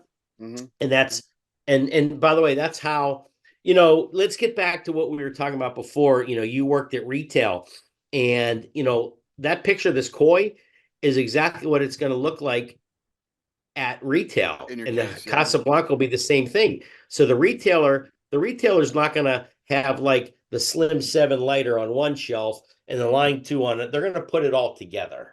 That way the consumer can go in there and see that it's all good. That's all visual merchandising. That's the difference between what we talked about, how SD DuPont, how important merchandising is, versus walking into a walk-in humidor and seeing, a footprint of the of Ligas or some Drew stuff, but altogether this is far more important. There you go. This is like the whole collection there. The memento mori, yeah. So Yes. this brings a question. And Yeah. I'm not gonna I'm not gonna say the names out loud because I don't want to get anyone in trouble or anything like that. But this is something that's always fascinated me about, like, and you're familiar, like, you being a good friend of Carlito Fuente and the Fuente family and everything.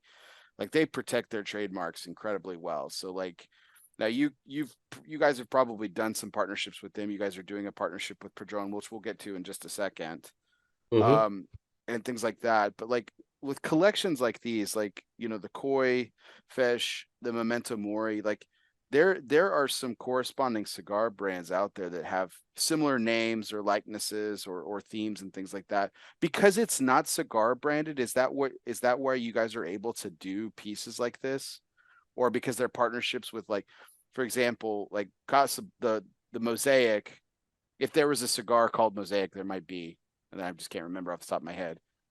But, like, that's a partnership with I see what you're Casablanca. saying. I know that whenever situations do and will, if arise, that is something that's handled directly with SC DuPont Paris and whatever company is, Yeah. if it would happen in a cigar company.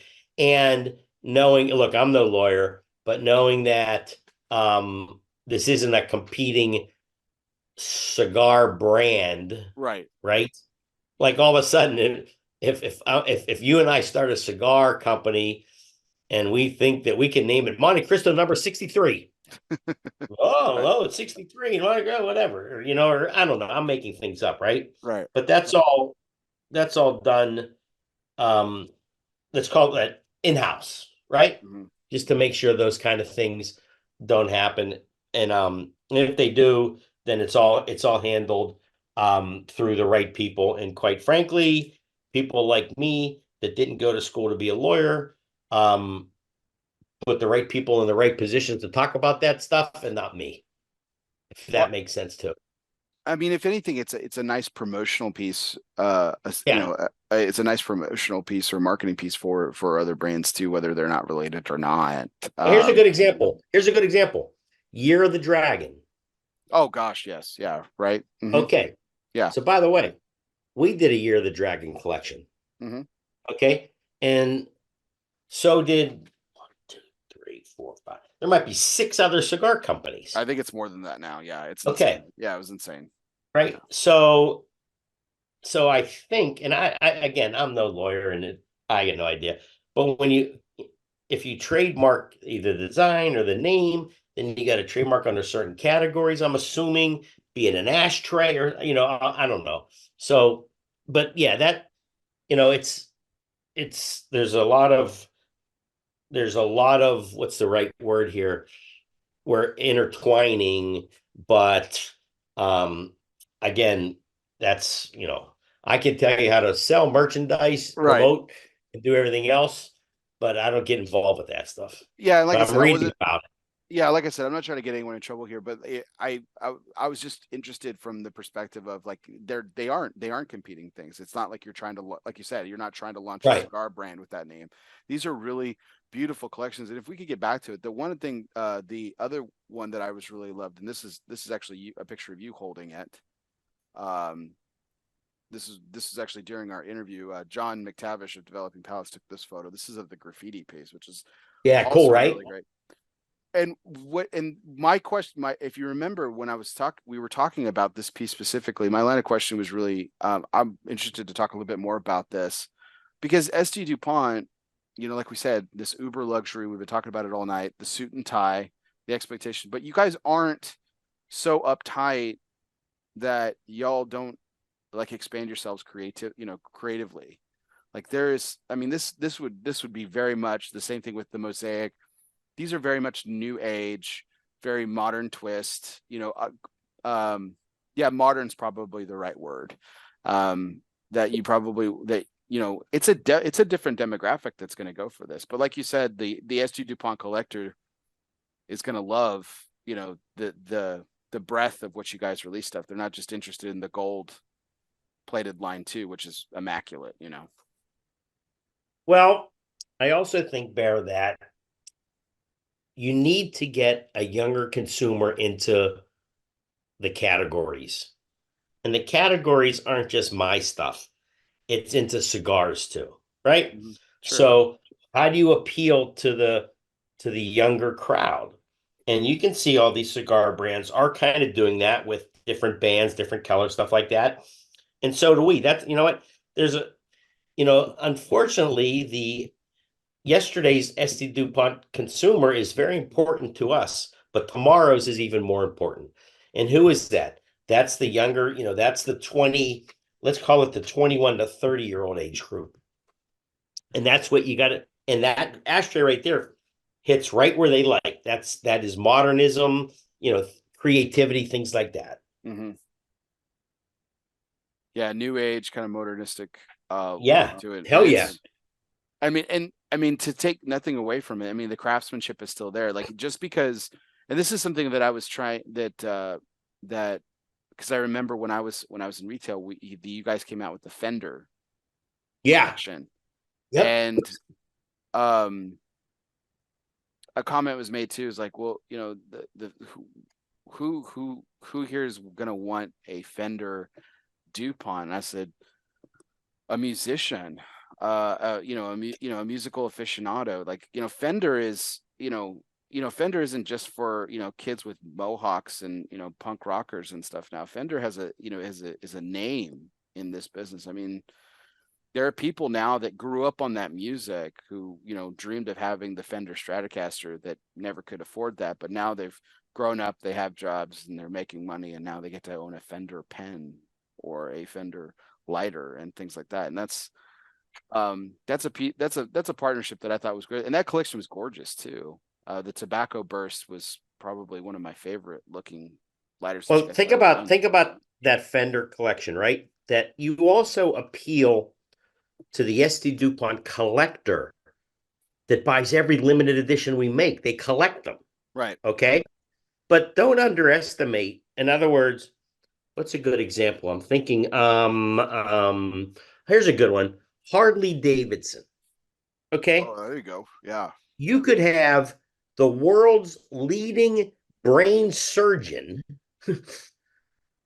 rides a Harley. And Mm-hmm. then you could have just a rough looking guy, you know what I mean, that goes to that thing in North Dakota with his bike every year. But so does that doctor. Okay. My point is that even though you think you're appealing to a small demographic, don't underestimate that demographic. Don't underestimate that the demand of that stuff. And the Fender's the same way. Mm-hmm. Harley's a great example. Yeah, no, well, Harley kind of leads into probably the main attraction at the ST DuPont booth this year. The Coles of London booth, honestly, our team, and you probably saw this, Les, our team at Cigar Coop Coalition was kind of split on this. money. Many of us had ST Dupont as either the booth of the show. I said you guys were the company of the show, and because of the wide variety of products that we've already talked about, was kind of, the climax, if you will, or the apex of all of it was this display here, which was just an incredible, like, meeting of the generations. Game of Thrones was a multi-generational, pop culture meets literary, meets literary composition, the literary world. Right. Game of Thrones, like, it was a show that I didn't really get into, frankly, but I'm also not tone deaf enough to understand the the cultural significance that this show had, on the world. And you guys did an amazing job. This was actually one of the it was one of five, right? One of five actual. Yeah, that's what I was told. Like, there's five different thrones that traveled the country or the world to different. They shoot these things in a lot of different areas, right? Mm-hmm. So, yeah, we brought one in, and and our customers loved it. They got to sit. I think Coop sat in the throne, actually. Yeah, we all did. Yeah, of course we did. Yeah. Yeah, Give us a chance that to was do it. great. No, that was great. But so what I'm into with that, and I'm looking at kind of my notes from the show, right? So and look, I'll give you full disclosure here. I've never watched one episode of Game of Thrones. Neither have I. But yeah, I I couldn't mean, even tell you. And by the way, but I'm learning about it for obvious reasons, right? But all I know is it was the most watched HBO miniseries ever. yeah, Okay, yeah. so you might, there might be other ones like what was one with Ari Gold with Oh, oh, Entourage. Yeah. Entourage. Okay, so by the way, Sopranos was another. I mean, yes, that's okay. Coop's show. Coop loves Yeah, Sopranos, so. yeah. Like Entourage to me is the greatest miniseries ever. Okay. But it wasn't the most watched. So so right away, again, there's a consumer demand pool out there that understands this. And we had a lot of people coming to our booth and they'd see like the different houses or the different they'd say, oh yeah, that's that, and that's that. And oh, I see that on the pen, you have that. In the back of the lighter, you have that. And I would be like, well, you got that's a, people do know that stuff. It's very hard. It's very hard on the limited edition runs to satisfy everybody's palate and everybody's what they really want, right? Mm-hmm. But I think what's important from SD DuPont, and again, I talk about appealing to the collector, is when you do these kind of really cool limited editions, it shows you the craftsmanship behind the brand, right? So, God, there was one, two, three, four, five. There's like six different towers, but every product wasn't a plain black lighter trimmed in palladium, right? Every product had some kind of goldsmith and some kind of craftsmanship and some kind of engraving and some kind of lacquering and some kind of three-dimensional.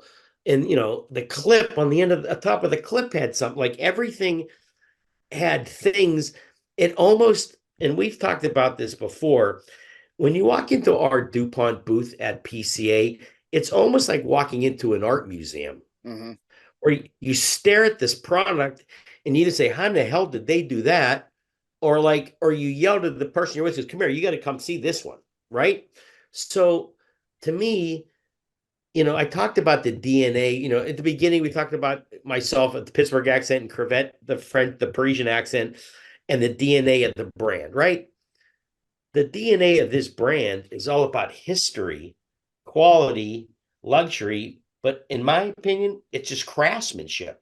Right. When you look at this stuff, stuff's a bad word. It never should use the word stuff. When you look at this product and you go like, holy shit, like look at this, how, what's really fun is Bear that, and by the way, you'll see this because I'm going to be interviewing you next year, Right. is sometimes a lot of this product doesn't show up to Charlotte for the PCA.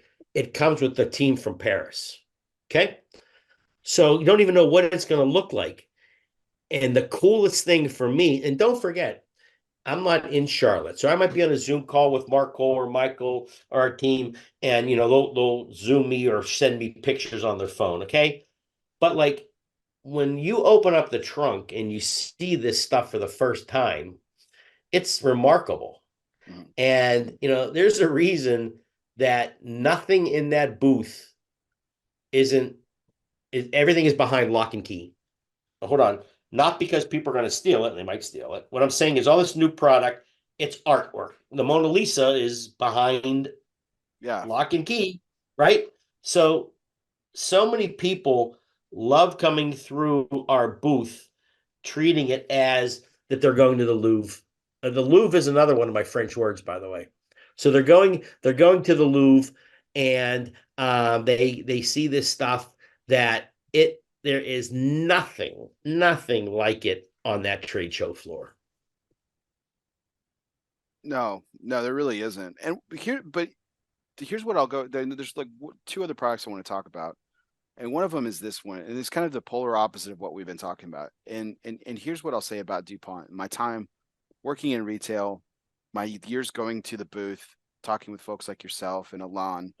What I really love about ST Dupont is from top to bottom, they put the kind of care and craftsmanship into every single piece, and they allow, even though you guys are making a majority of the products are products that are for collectors and for the 1% affluent, maybe 10% affluent, right?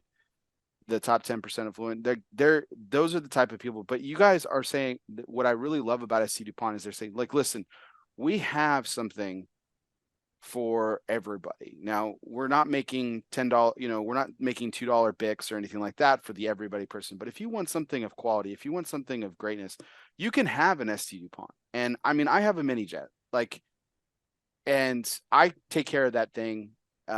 It's one of the, I mean, it's why it's one of more basic designs, but it's still very special to me. And because it's a very special piece. And that's something that you guys do too, like with the release that I'm talking about that you guys brought to the show was the and the gorgeous colors too, was the fluo. If I mean, I'm saying that Yes. right. And I mean, again, they're not as intricately designed as the Game of Thrones or the Casablanca mosaic or anything like that, but they're not meant to be. But that doesn't make them any less beautiful, and it certainly doesn't make them any less quality because, I mean, all of these items and all of these pieces are still handmade. And what a lot of people don't realize, I think, Les, and we haven't even talked about this, is that ST Dupont is not a large company. No. And you mentioned in your time, with AT Cross and everything, and what you had a desire to get back into the mom and pop. And it's kind of hard to think of like these $1,000 lighters and $1,000 pieces as mom and pop, but that's really what ST Dupont is. It's a family Yes. business. It was private until the 70s when Gillette bought for like a 48% share, which still wasn't a majority. But they're still run the same way. They're still run as this. It's a boutique firm. What's the size of the company? I mean, you guys are less than 150 employees, right?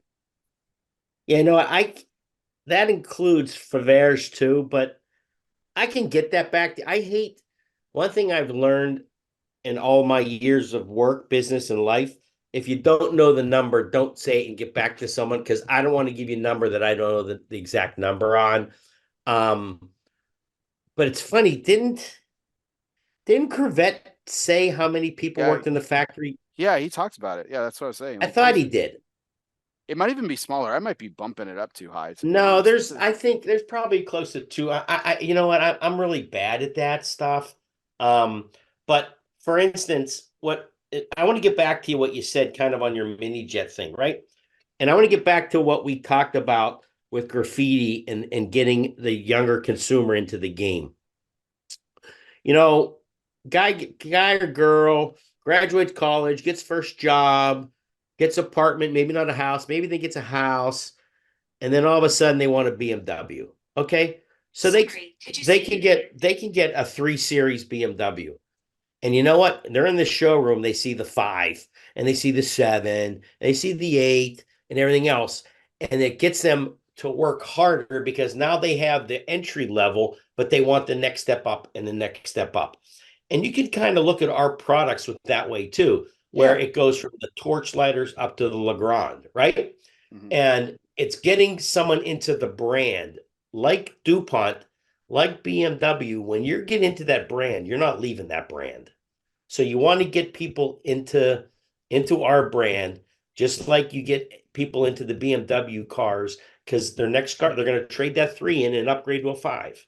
And they're going to get a 7, things like that. It's the same, different products, obviously different pricing, but it still goes back to um brand loyalty, loving a brand. And by the way, not only on the, they'll look at DuPont, the cigar case that you have. This is a perfect picture here because this shows you like 1, 2, 3. There are 5 different lighters.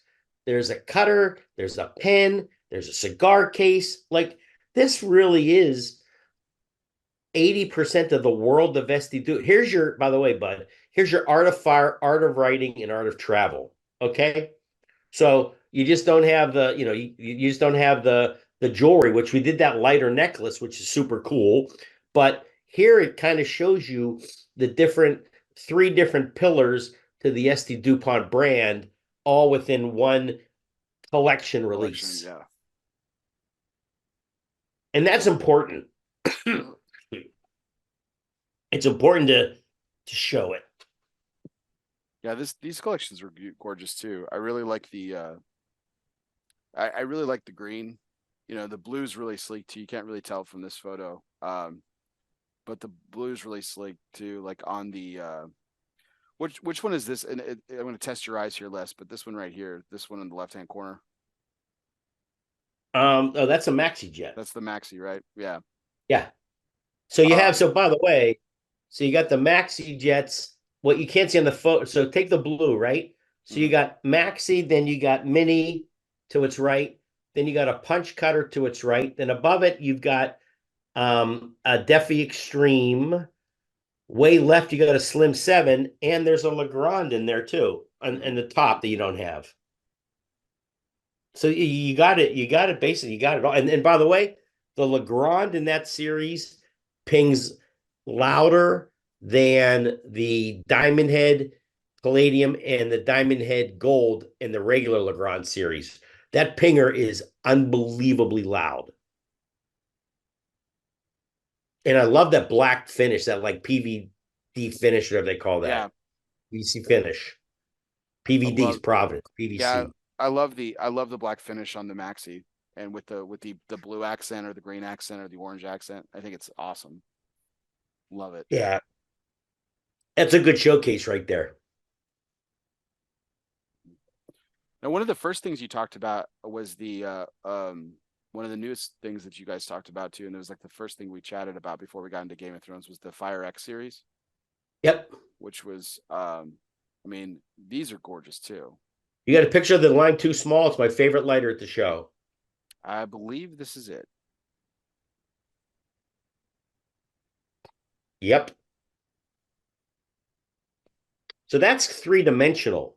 So that front, so here's what we don't have. The back of it is all engraving lines. It doesn't look like the front of it, but the front of it has this 3-dimensional pattern. So it's not a flat, the back is flat, but the front is not. And that's your silver, your black, and your gold. That we did very well at the show with this collection, this line too small lighter. Showcasing the new DuPont logo. Do you like it? I do. Yeah, I was gonna say it's the most prominent that the name's ever been.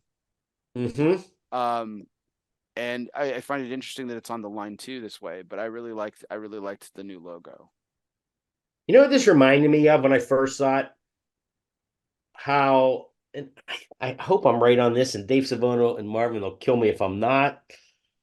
But remember when Cigar Aficionado changed their logo and the word cigar was smaller and aficionado was bigger? Yeah. Mm-hmm.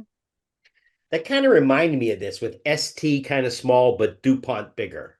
Mhm. And you know what? A lot of people, I don't know. Here's a good marketing question. Do people say, I really love my ST DuPont line 2? Or do people say, I really love my DuPont line 2? It's DuPont. I really don't know that answer. No, I would say it's DuPont. I think it's B. I do too, right? One word. It's easier to, it's too many syllables, right? I always refer to my cigar lighter as it's a DuPont. That's when I It's talk a about it. DuPont. Yeah. Yeah. Well, then that makes a lot of sense with this. Yeah, these were Those are good gorgeous. looking lighters. These are gorgeous. Yeah. Those just shipped. They Mhm. shipped about 10 days ago. So they're in stores now, which is cool. And I think one of the last things that we chatted about was the one of the last collections that you guys debuted. Here, I'm gonna bring it up. Was the Hope Creations, and Oh, the this, crazy stuff? yeah, you guys did the King of Havana, which was great, and then the Marahara and the Yeah, that's a little Mahogany. that's not so that's yeah. But the one that I thought was just so freaking cool, because I am a classic literature fan as well. But the Notre Yeah, the Dame, cathedral note. yeah, Yes. this was Look at absolutely that. insane, insane. Yes. I mean, the detail on this was just unbelievable. I mean, even more so than the Game of Thrones collection. I mean, like, that stuff's pretty damn intricate, but this to me was next level. This was Well, what's absolutely gorgeous. cool is that you also get it as is with the gargoyle, the whole base with everything for your pen on the left and the cathedral itself on the right. So it comes with what do you call it? With that base, which is kind of nice. Mhm. It's only $16,950 gift wrap ready to go. There you go. But they make it takes them like 9 months to make this. It'll last more than the Ford Focus that costs the same amount of money. So there you go. There you go. There you go. And Yeah, that's okay, save all those for next year for your interview because those are good things to say when I'm interviewing you. but I think that that's the good point too. Like, I made it kind of made it like a half joke there, but I mean, that's the stuff about these lighters, these pens, these pieces. These are heirloom pieces. They're Yeah. heirloom pieces. You know, my mini jet's gonna last forever. That's something I'm gonna be able to hand to my son. That's still gonna work And just like it did the first time. and they stop after making, I think it's 88 of these in the world. Okay? That's it. So these are true limited edition pieces. So Do you you, have a do you have a picture of the Game of Thrones Ho creation piece? I believe so.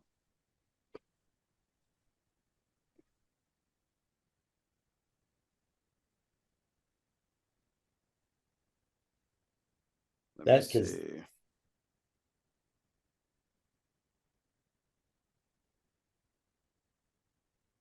Let me pull it up here. so it was, if you're looking at the throne, it would be to the right of the throne in the booth, but it comes with a mini version of the throne. And the workmanship and the craftsmanship and the colors on this one are totally nuts. Let me see. Is this it?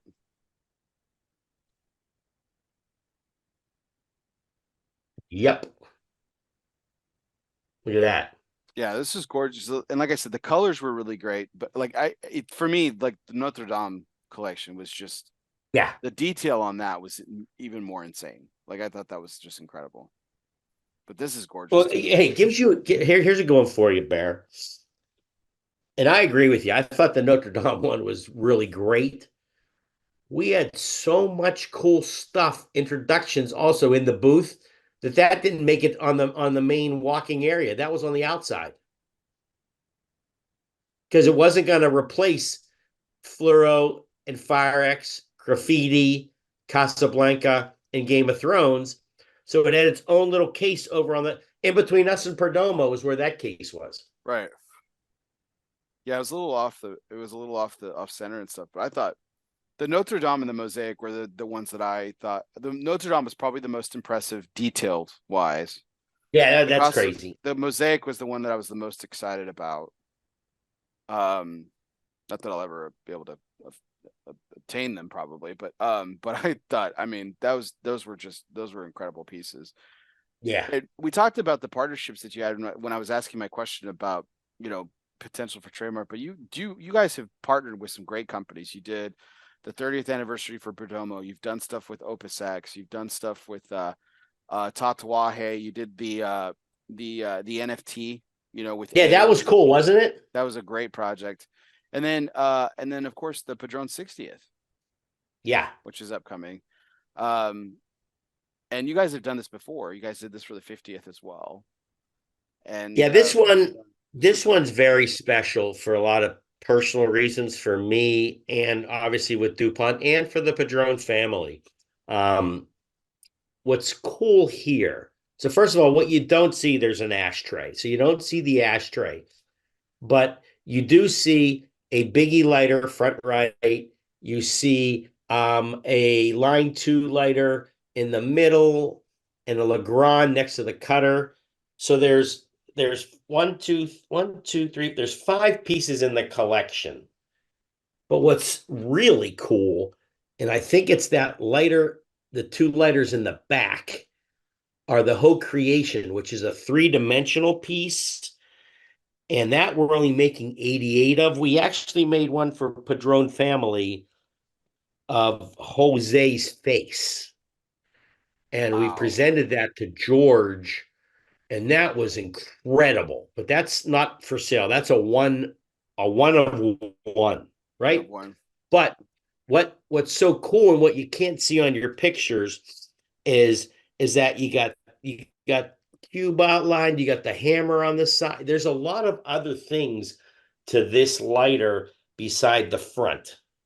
And it's been great. We're looking so the cigar is supposed to be coming out September, October, I think middle September. And we're actually shooting for the same. We want to be as close as we can. So when a retailer gets their 60th anniversary cigars, they get their SD Dupont product as well. And the reception was great. The presentation was great. Um, the Padron family's reception to our product was great. Everything was great. It's just it's really a nice collaboration to celebrate their 60 years and their 60th anniversary. Absolutely. And let me tell you what else, Bear. What I like about this too is look, Padron is very simple, classic, elegant, right? And the bands are simple, classic, elegant, and our accompanied accessories are the same way. And I think it fits perfectly with their brand. Mm-hmm. Yeah, I mean, for all for all the amazing pieces that we've shown tonight, you know, this is probably in terms of intricacy, right? This is probably one of the more toned down ones. But That's my point. but it doesn't make it any less special. The Again, you mentioned the details like the hammer and the other pieces, and you made that one of one piece that was really special for the Padron family. What I also, and I was lighting up my second cigar for the night, which is the Knuckle Sandwich 56, and I was using my mini jet to light it.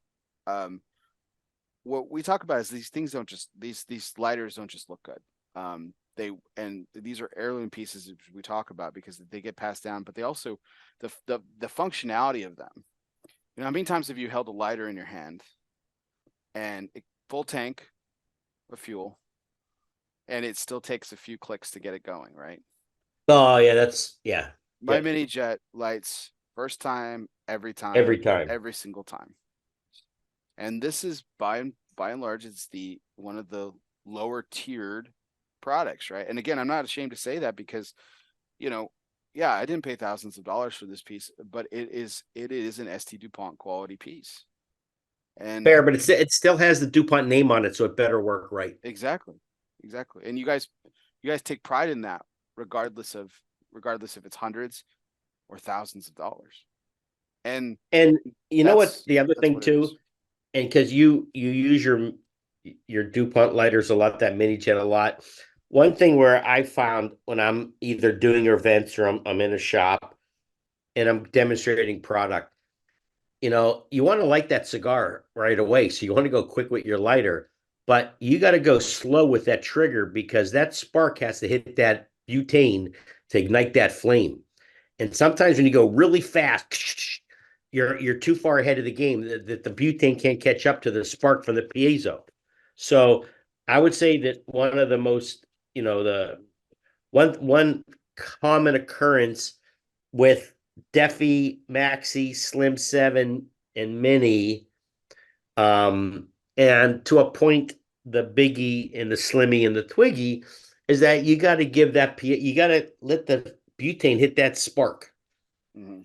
And it's rare that it does not happen, but it's kind of a quick thing that, and then I'll give the ladder back to the person in the lounge, and then they're like, "Oh, this is great, this is great." So it's Yeah. just a lot of years of being in cigar lounges.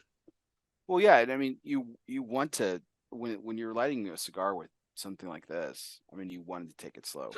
It's not like you're not lighting up on the golf course or lighting up outside. You know, for a quick smoke. This is something that is meant to be used just like the cigar. It's meant to be enjoyed. You know. But here's the cool part. The cool part, Bear, is that we still have one, two, three more collections before the end of the year that we haven't even launched out yet. That'll be exciting. Yes. That'll be Yes. exciting. Well, awesome. Well, Les, thank you so much for running us down. What an incredible lineup you guys delivered. And then with three more collections on the horizon, I mean, you guys have some fantastic stuff that's just coming out this year. There's a reason I said that ST DuPont was the company of this trade show. You guys came, you saw, you conquered. I thought you did an incredible job with an incredible lineup of products. And it was just a great experience. I really enjoyed our conversation with you, our conversation with Alon. Just absolutely hands down amazing. So before we conclude tonight's conversation, we just have a few more questions to finish off everything. But I'm really excited to kind of go over these. These are more fun segments. No more presidential trivia, so you're good there. I was going to say, you Uh, keep doing this to me. I'm not sending you those cards. but this was fun. I thought this was. I know you're a baseball guy. We talked about the Pirates and everything like that.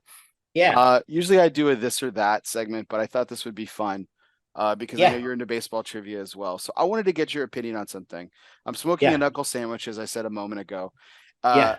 I had the opportunity a few years ago of being at Eric Espinosa's Lazona Palooza, and Eric asked a trivia question, and I thought I nailed it. I thought it was the easiest thing ever. But he had an interesting opinion on it, so I wanted to ask yours. What do you think is the more lopsided trade in baseball history? Is it Frank Robinson for Milt Pappas, Jack Belshon, and outfielder Dick Simpson? Or is it the John Smoltz for Doyle Alexander trade that sent Smoltz from the Tigers to the Braves and then ultimately led to his Hall of Fame career? Yeah. Yeah. Yeah. Um, I'm thinking. I thought you were going to talk to me more about like Penny Hardaway and Chris Webber's trade, or Herschel to the Vikings trade. Oh gosh, yeah. Herschel Um, to the Vikings, man. What an epic trade. you right? Smoltz also had Glavin, and who else pitched on that team? Glavin, Maddox, Maddox. Avery, who was probably the best pitcher out of all of them, but injuries kind of derailed his Yeah, they career. had four. They had four 20. They were like the Orioles in the late 70s with Palmer and Cuellar and those guys. I'm gonna go. I'm gonna. I'm gonna.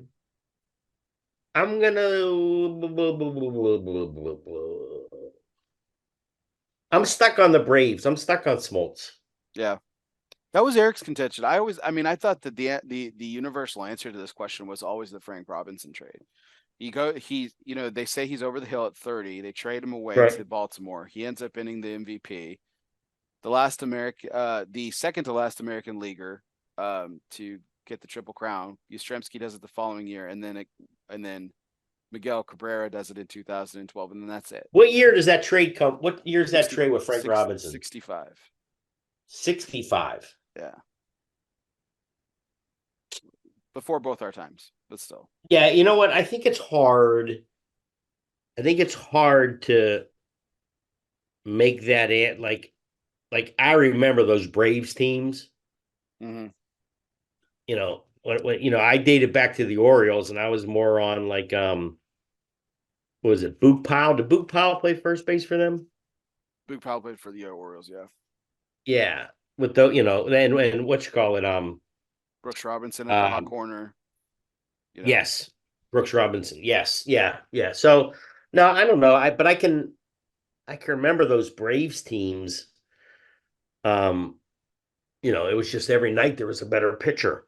Well, it's funny you did the Roethlisberger Rogers comparison, and that's the crying shame about the Braves is they had that rotation of Maddox, Smoltz, Glavine, Avery. Then they had some decent pictures to fill out the back of it. They had Denny Nagel for a while. Mm-hmm. They had Kevin Millwood for a while. Like those are Rocker the reliever? Rocker was a reliever in the late 90s, yeah. Yeah, So he was a wild thing. He was a madman. yeah. And I mean and their lineup was certainly stacked. They had Chipper Yeah, Jones, David yeah, Justice, Terry Pendleton, Ron Gant, yeah. David Justice was he was good. He was Halle Berry, right? he was married to Halle Berry for a while. Andrew Jones Yeah. when he was a young pup. Young Andrew Jones. Young Andrew Jones. ANDRU. Yeah. Unbelievable teams, and they only won one World Series. It was They crazy. won one. Yeah. Yeah. Tells you how hard it is to win in baseball. It's crazy. So, Yeah, does Pete yeah, I Rose agree. does Pete Rose belong in the Hall of Fame? Yes, let me tell you why. Have you ever been to Cooperstown? That is one place I need to go. For the baseball fanatic that I am, it's a crying shame. It's like DC. It's actually I'm really yes, you have to. Let me tell you why. I've been to the travel. They do a traveling exhibit, and I did. They Yeah, no good, no good, no good, no good, no yeah, it was good. still magical for me. So Yeah, but you gotta go to the town because when you go in the Hall of Fame, Bear, they have like a leaderboard sign. Let's call it leaderboards. mm-hmm. Sing hits, doubles, triples, blah, blah, blah, blah, whatever, right? Pete Rose is number one, like in every one. Mm-hmm. Okay. I get look, I think Bond should be in the Hall of Fame too. Tell you, well, he's Here's just my next question. Yeah, here's my next yeah, question. yeah. So I mean, you're talking about betting and you're talking about steroids, right? The betting part, I think Pete Rose does more damage to himself over the years. I might be wrong, where the baseball writers, you got to get along with these guys. You know what I mean? Like you got to play the game and the politicians Yeah. with these guys Well, he keeps kind of to making get it things in. work. But He makes things yeah, work but for my himself. point is when you go to Cooperstown and his name is one across the board, maybe it's number two now, I don't know. But my point is it's like not even close on those numbers.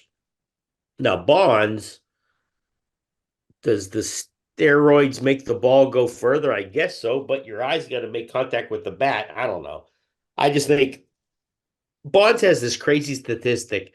I don't know the exact number, but the number of intentional walks that he's had, and still the number of on base hits and home run. It's unbelievable. Mm-hmm.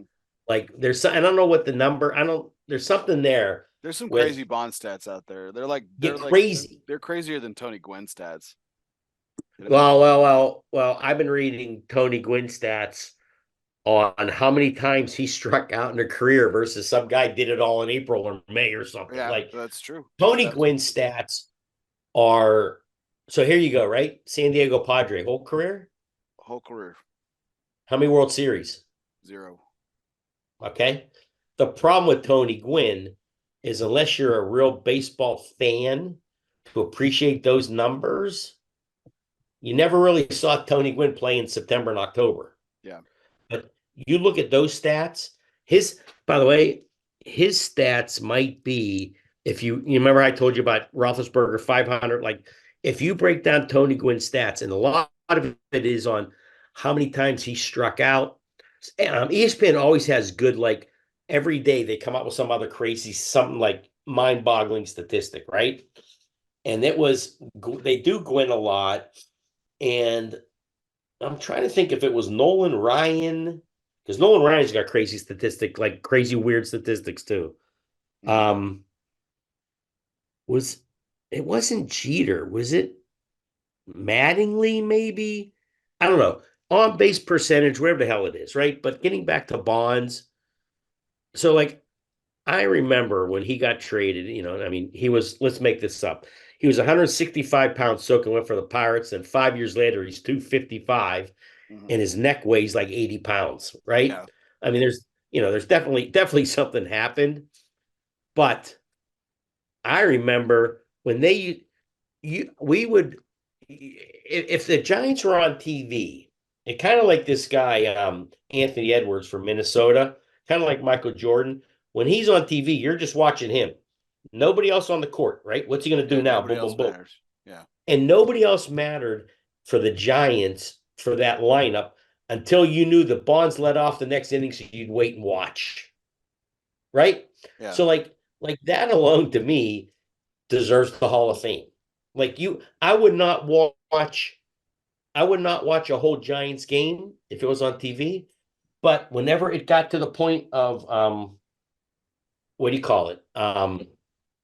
Him being at bat, I'd be all over it. Yeah. The reason Jeff Kent's not in the Hall of Fame is because he played on the same team as Bonds. Because everybody watched him, and you forgot how great Jeff Kent was. Yes. Yeah. He's got good numbers too. Yeah. It's one of those Well, things. yeah. I But mean, not no, not Bonds numbers, but he's got like all time great numbers, which is great for, I mean, his position. he should be in He's still in position. So, who's your favorite player that you ever watched play baseball. baseball? Clemente. Clemente. I figured it Roberto. would be Oh, a yeah. Pirate. Yeah. That's awesome. Absolutely. Yep.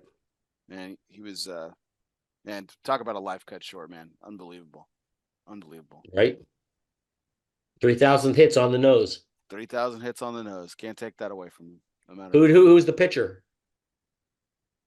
Got me on that one. I'm usually pretty good with that stuff. New York Mets. Seaver? Matlack.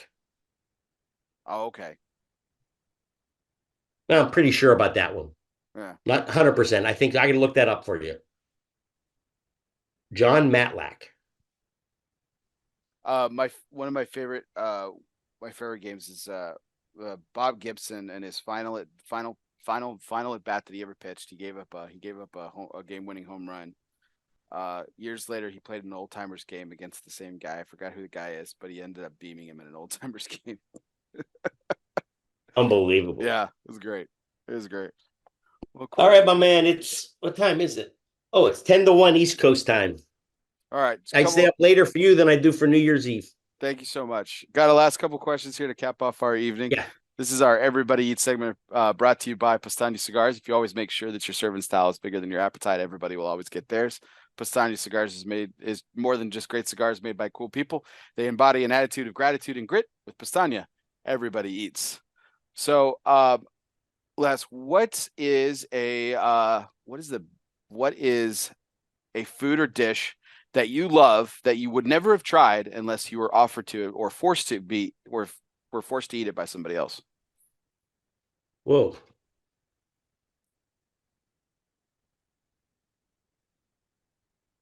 Oysters. Oysters? I love oysters. Do you eat them raw, like on the half shell, or? Yeah, now I do now, but I lived in Pittsburgh. We couldn't get many fresh oysters in Pittsburgh, but living in Rhode Island, you do. Yeah. What's the best chowder? Rhode Island? Yeah, clear, not milky, not New England, Rhode Island. Nice. Clear chowder. Fantastic. All right. We're going to steamroll through these. Our next segment is brought to you by Asylum Cigars. Refuge is more than just a physical place. It can be a state of mind. Some of life's greatest reflections can be found in our own personal assignment. Asylum moments like these were made for Asylum Cigars. So light up an asylum and choose your refuge. So, Les, this segment is we all have those moments, like you had mentioned the cigar shop, right? This is a community sport, if you will.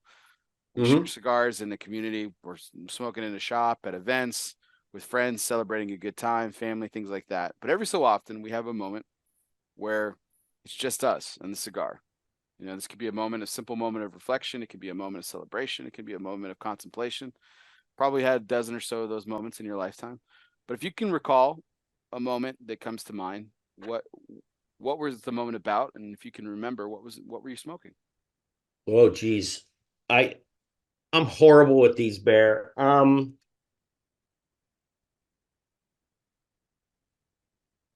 I just had a very good one. This was on April 29th at the Cuban Club in Tampa for Carlito's 70th birthday, and I had a cigar with my son. Awesome.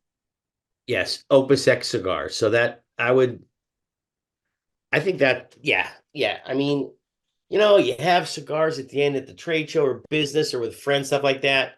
But um, being there at what such an unbelievable party and having Alex there and that would be yeah, that I'll give it that one. That's a full circle moment for you. Your first cigar being in an opus, and then get to share an opus with your son. That's pretty cool. Yes, and on his 21st birthday, the first night he went to Grand Cathedral. He's all in. Fantastic. Raising them right. Yeah. Beautiful. Yes. All right. Well, last question of the night, Les. Here it is. The Yep. Dunbarton Tobacco and Trust curveball segment. Fastballs or curveballs. It doesn't matter since the company's inception.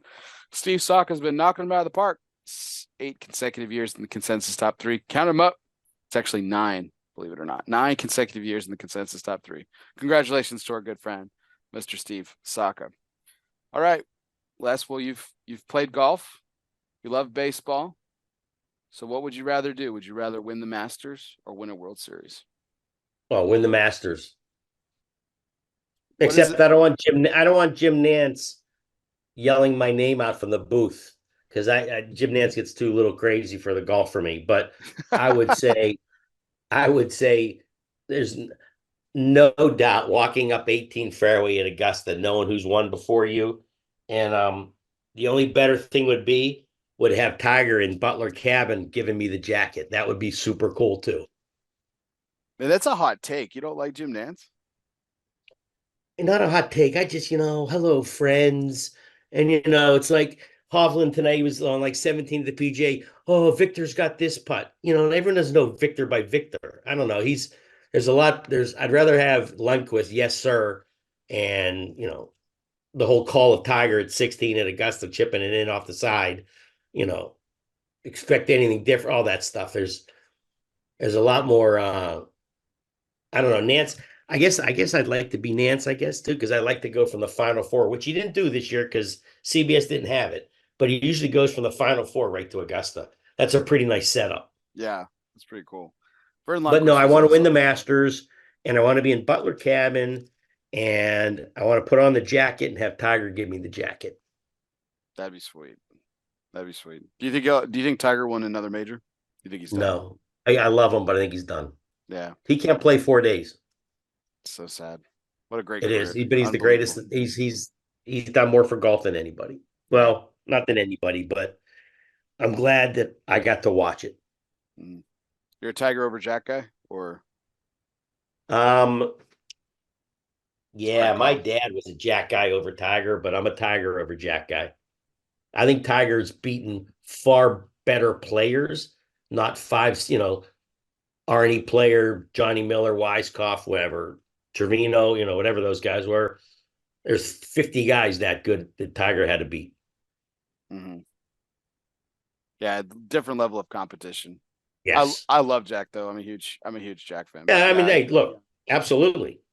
Absolutely. He's got 18 versus 14. I get that, but I don't know. I just Tiger, Tiger's hitting shots that are just, I don't know. Not that Jack didn't either. Don't get me wrong.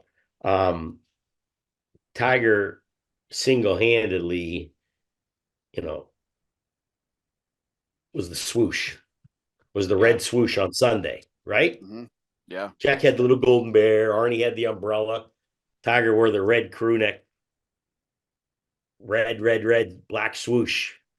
I mean, he was the man. He made everybody in that industry more popular and more wealthier through just him. Not that Jack didn't, and not that Arnie didn't, but nowhere near the tidal wave effect that Tiger did for the industry. Jack, Arnie, all the all-time greats, even before Tiger. I doubt the conversation in golf shops and on, in other corners and cigar shops and places where these discussions take place. No one was having Jack or the field conversations. Everyone was having Tiger or the field conversations. You got it. Yeah, yeah. And look, you're just everybody played for second. Not that they didn't with Jack. And by the way, we're talking about people's records. Look at Jack's records for twos and threes in majors. He's got like 30 of those, finishing second or third. Yeah. So like Jack's record in the majors, far better than Tiger's. Tiger's overall tidal wave to the industry and to the sport, not even close. And don't forget, you didn't have the Golf Channel, live from the Masters every weekend. Like you didn't have the coverage that Tiger had, through ESPN, through your phone, through all that crap. But Tiger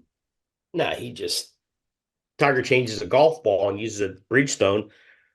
Everyone's buying Bridgestone balls. You know what I mean? Like yeah. He just had I'm going to call it's a tidal wave effect on the industry, on TV too, on the purse, on the amount of money that, Tiger doesn't show up for a tournament. No one CBS is like, shit, Tiger's not here. Why do we have this tournament this week? Yeah. It's a true story. Pretty strong. Absolutely. Well, Les, thank you so much. I really, really, really appreciate it was a lot of fun, Bear. Thank you. What an incredible conversation. ST Dupont putting out some incredible products this year. Check it out. I'll post the article to our Coop article in the show notes, and you guys can check it out. We still got it. We might have been 2 months ago, but we still got PCA coverage still rolling. So check out all our coverage of the PCA 2024 show at cigar-coop.com. And we had some great conversations like we did with Les and Alon Crevette from ST Dupont. It was fantastic. So for everyone out there, keep those likes, shares, and keep them coming. Check out our YouTube channel. Always hit the subscribe button. If you are listening to a podcast, wherever you listen to podcasts, whether that be on Apple Podcasts, Spotify, Google Play, Podbean, or wherever you listen to podcasts, you're listening courtesy of Grand Habano Cigars. Compassionate, great cigars. Be sure to download, subscribe, and review today. And without further ado, this was our 291st take. Yep, 291 of these. As always, I'm Bear Duplessis, live from the Alec Bradley Lone Star Studios of Azle, Texas. He's Les Mann, and guess what, everybody? See you next time. Thank you. Thanks, Bear.